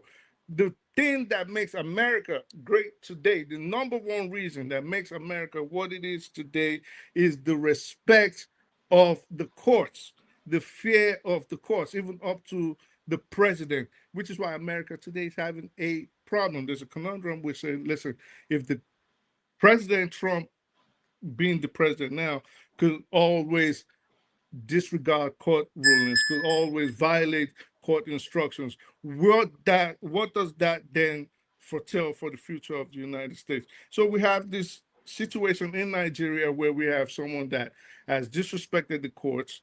He yells at the court officers. He screams at the judges. We could attribute that to frustration. Fine. But this is someone that is being charged for something very, very serious, bordering on treason. I do not know what the treason laws entail in Nigeria, but bordering on treason, which his disciples at this point have gone rogue. They probably don't listen to him anymore. There are different factions. There's been death, destruction, and carnage as with regards to the words that he espoused. So, like forefathers said, and I'm going to end it like that, let's let the law work. Let's only fight if the law is violated, but let's not pretend that this man did not do anything and is just sitting incarcerated for no reason at all. All right, thank you. I speak the truth. Ike, I saw you disappeared. I'm about to round up, so I'll give you 1 minute to say something before we go. Good afternoon. Where are we? We are rounding up. We're about to close. I'm actually done. I'm 15 minutes over time. So the other stream is about to start. So what is the topic? That's what I'm asking. All right. So you've not been following. Thank you so much for joining us. You can join the next stream. Okay, but, Rudolph, excuse me, please. Yeah. There's a nexus between what he just left. There was somebody here, to Niger, was saying, yeah, and then speak the truth, buttresses the point that don't say this man didn't do anything. That's what irks them. Don't say it. Well, look, it behooves you to say to them, it's not up to these corporates to determine if somebody is guilty or not guilty. That's why we have a constitution and we have the courts. That's the role of the courts, is to find out if somebody did something, because to a layman like Kulata, I speak the truth, and to Niger, everything is evidence. That's not the way it works. When you go to court, you bring evidence, then it's going to be scrutinized by the defense. Somebody, you're accusing somebody of a crime, they have the right to face his accusers. Now, there are things that are legal issues that are procedural in nature. There are some that are fact-finding in nature. The court gets to decide what is admissible as evidence. In just that alone, a defendant could be freed. We do have rights. Individuals have rights. It's not, you can't just be for the state. So it's silly for anybody to come and judge Nnamdi Kanu to be guilty while you're not the judge, you're not a jury. First of all, we don't even have right to a jury for somebody to be convicted of a crime. In this case, the standard for a criminal case is beyond a reasonable doubt to a moral standard. It's not a civil case where you just do things by preponderance of evidence. So people who I normally would think went to school or they're in Western jurisprudence that should know better.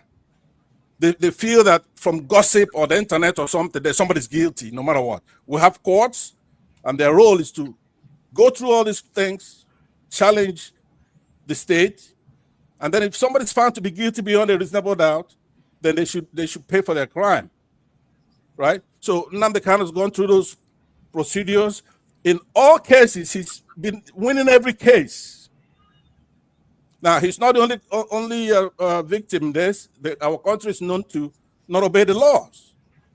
Almost every, celebrity case, you're going to find out that instead of them going to court and proving their case, they want to rely on holding somebody down, disobeying the court rulings, court order, right? So it's I want them to stop doing that. I speak the truth, and I will have mutual respect for one another. There's no doubt about that. But I cannot respect you if you're going to see one of our heroes who's fighting for all of us beyond our borders, beyond Nigeria. He's fighting for everybody. And then you're going to come talking nonsense about it here in front of me. I could see if I'm not here. I'm here. So right. let's try to do that. I want him to go through the process, but the process has to obey our laws, obey the Constitution, so that when the verdict comes out, it's something we say, okay, look, he did it. He deserves what he gets. Or he's innocent, free him. Thank you very much. All right. Thank you, Pansat. I'll let Dr. Wong have the final say, and we say thank you. Why you have final say? You say you look for me, didn't find me. I called you, you didn't know the topic. So what are we going to do? No, I know the topic. What are you talking about? No, I know the topic. My brother has made me to know the topic. So let me say 1 minute or something that I have. All right, I'll come to you, Ike. Go ahead, Dr. Wong. Okay, I want people to understand me and Nnamdi Kanu's case. Although, as a historian, there are many aspects of the legal proceedings, which we historians know and lawyers, legal practitioners don't know, because law operates by historical precedents.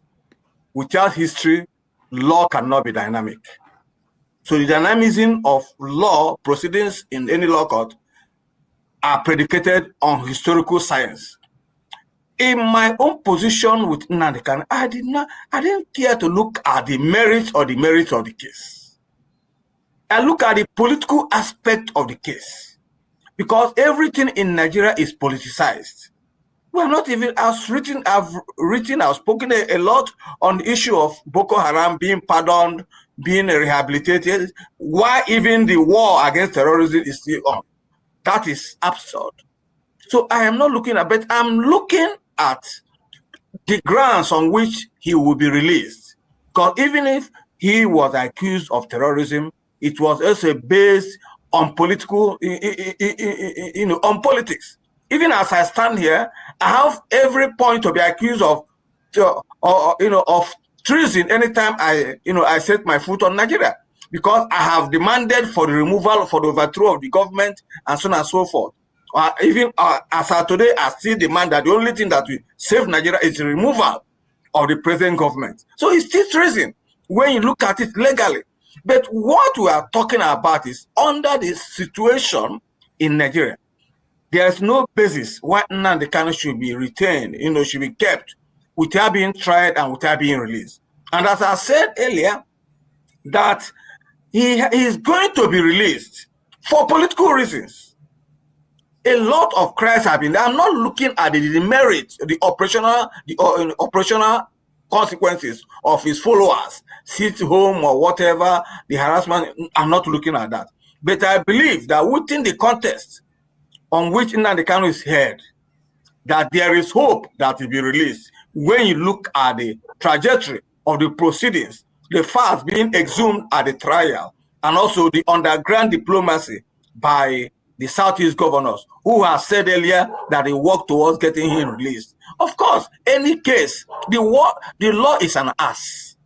It depends on interpretation, just as historical evidence. It depends on the, on the view of the interpreter, on the view of the writer. So that is the issue we are looking at. So being a terrorism depends on how the judge will look at it. And as I see the direction of the case, definitely Nnamdi Kanu will be released by the court of law. That is my own position. So I'm not looking at the merit of the case, whether he's guilty or not. But based on the evidence, the presentation, and based on the political trajectory or the present Nigerian system, it is obvious that Nnamdi Kanu will be released, at least to solve one part of the issue of insecurity in the Southeast for the government. Thank you.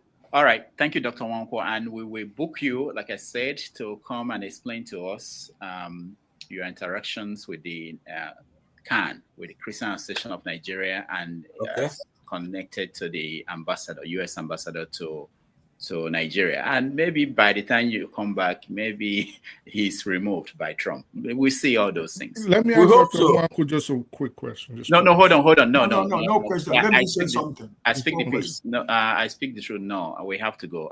The other stream is already on. I think you can go there and continue the conversation. All right, no problem. Go ahead. No thank you, Dr. Damages. My brother, Dr. Nwankwo, in as much as I agree with you on the political angle of your explanation, if you want to believe the Eastern governors of Nigeria, you believe them to your own peril. They are the people that are the architect of the problem of Nnamdi Kanu. So forget about the Southeastern governors, right? And also I agree with Mr. Pansad, my brother. Listen, I don't know why my brother should be there for 4 years and so. There are rules, there are regulations, there are laws, right? If you say somebody did anything, you take the person to the court, right? It's normal. So for people to condemn Nnamdi Kanu or to find him guilty on the internet and personal opinions, it's not going to help anybody. That doesn't work. Now that finally that they have decided to proceed to the law, that's where I stand. And like my brother said, it is when you are found guilty in the law court that we can say you are paying for the price of the things you have done. And in the process of law, there are appeal court, there are Supreme Court, until you enter the highest land of the court of the land. Now we can finally put it to rest, whether guilty or not guilty. So anybody who is condemning Nnamdi Kanu or judging Nnamdi Kanu or finding him guilty of anything. You are not trying to be honest with yourself. You talked about America, the rule of law. Why is it that the rule of law should not apply in Nigeria? Why should people try to do something outside the law? So now that they have decided finally after 4 years and some months that they're going to try him, I'm with it. Let's go to the law. Until when the law find him guilty, yeah, everybody commit any offense, you pay for your price. It's normal. So, but for political reasons also, and for peace to reign in Nigeria also, if there are political solutions, that will also be good for everybody. So for anybody, for me personally, like I'm talking to my senior brother, Dr. Wong, who is believing the Southeastern governor, please throw it into the ocean. Those people are they are the main cause of the problem that we have in the Southeast. They are the architect of the problem. Because if they have wanted solution, do they speak? Everybody is talking about party. They don't speak like one, they don't speak in one voice. Look at the Southwest governors. They speak with one voice, anything that concerns the West. In your Southeast, Kobu Zodima is busy campaigning Emiloko, right? Chukwu Masoludi in Anambra State is busy fighting Peter Obi, who is not the president, who is not the governor, right? Who is the one of Ebony is there buying his head to his master, Umahi. The one of Enugu State has already turned to APC, right? So you don't have anybody. These people are just there for themselves. So I just want to. I'm happy the first event in the court. I want the process to go through. After the end of it all, whatever that comes out of it, we take it. God bless you, my brother. All right. Thank you, everybody that joined us today. I really appreciate all of you, those on the comment section. I thank you, Ike. Thank you, Dr. Wong. Thank you, Pansat. Thank you, I Speak the Truth. And everybody else, I will see you guys tomorrow on 90 Minutes Africa. Till then,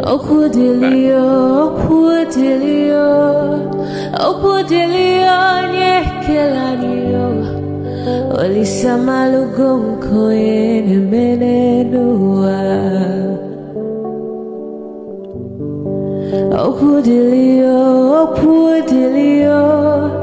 Okudilio nyekelanio Chukuna malugo yobia diocha Agaranya chogo kowe bili Agaranya chogo kowe rienio Owe chuku bezie chuku Nuche chukwa busigi fegemeo Nuche chukwa busia ifegemeo Nifo solo ne asi alibazie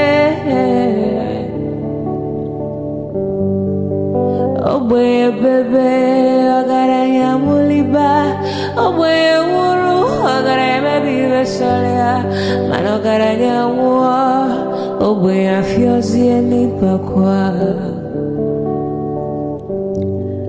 Agaranya chogo kowe bili Agaranya chogo kowe rienyo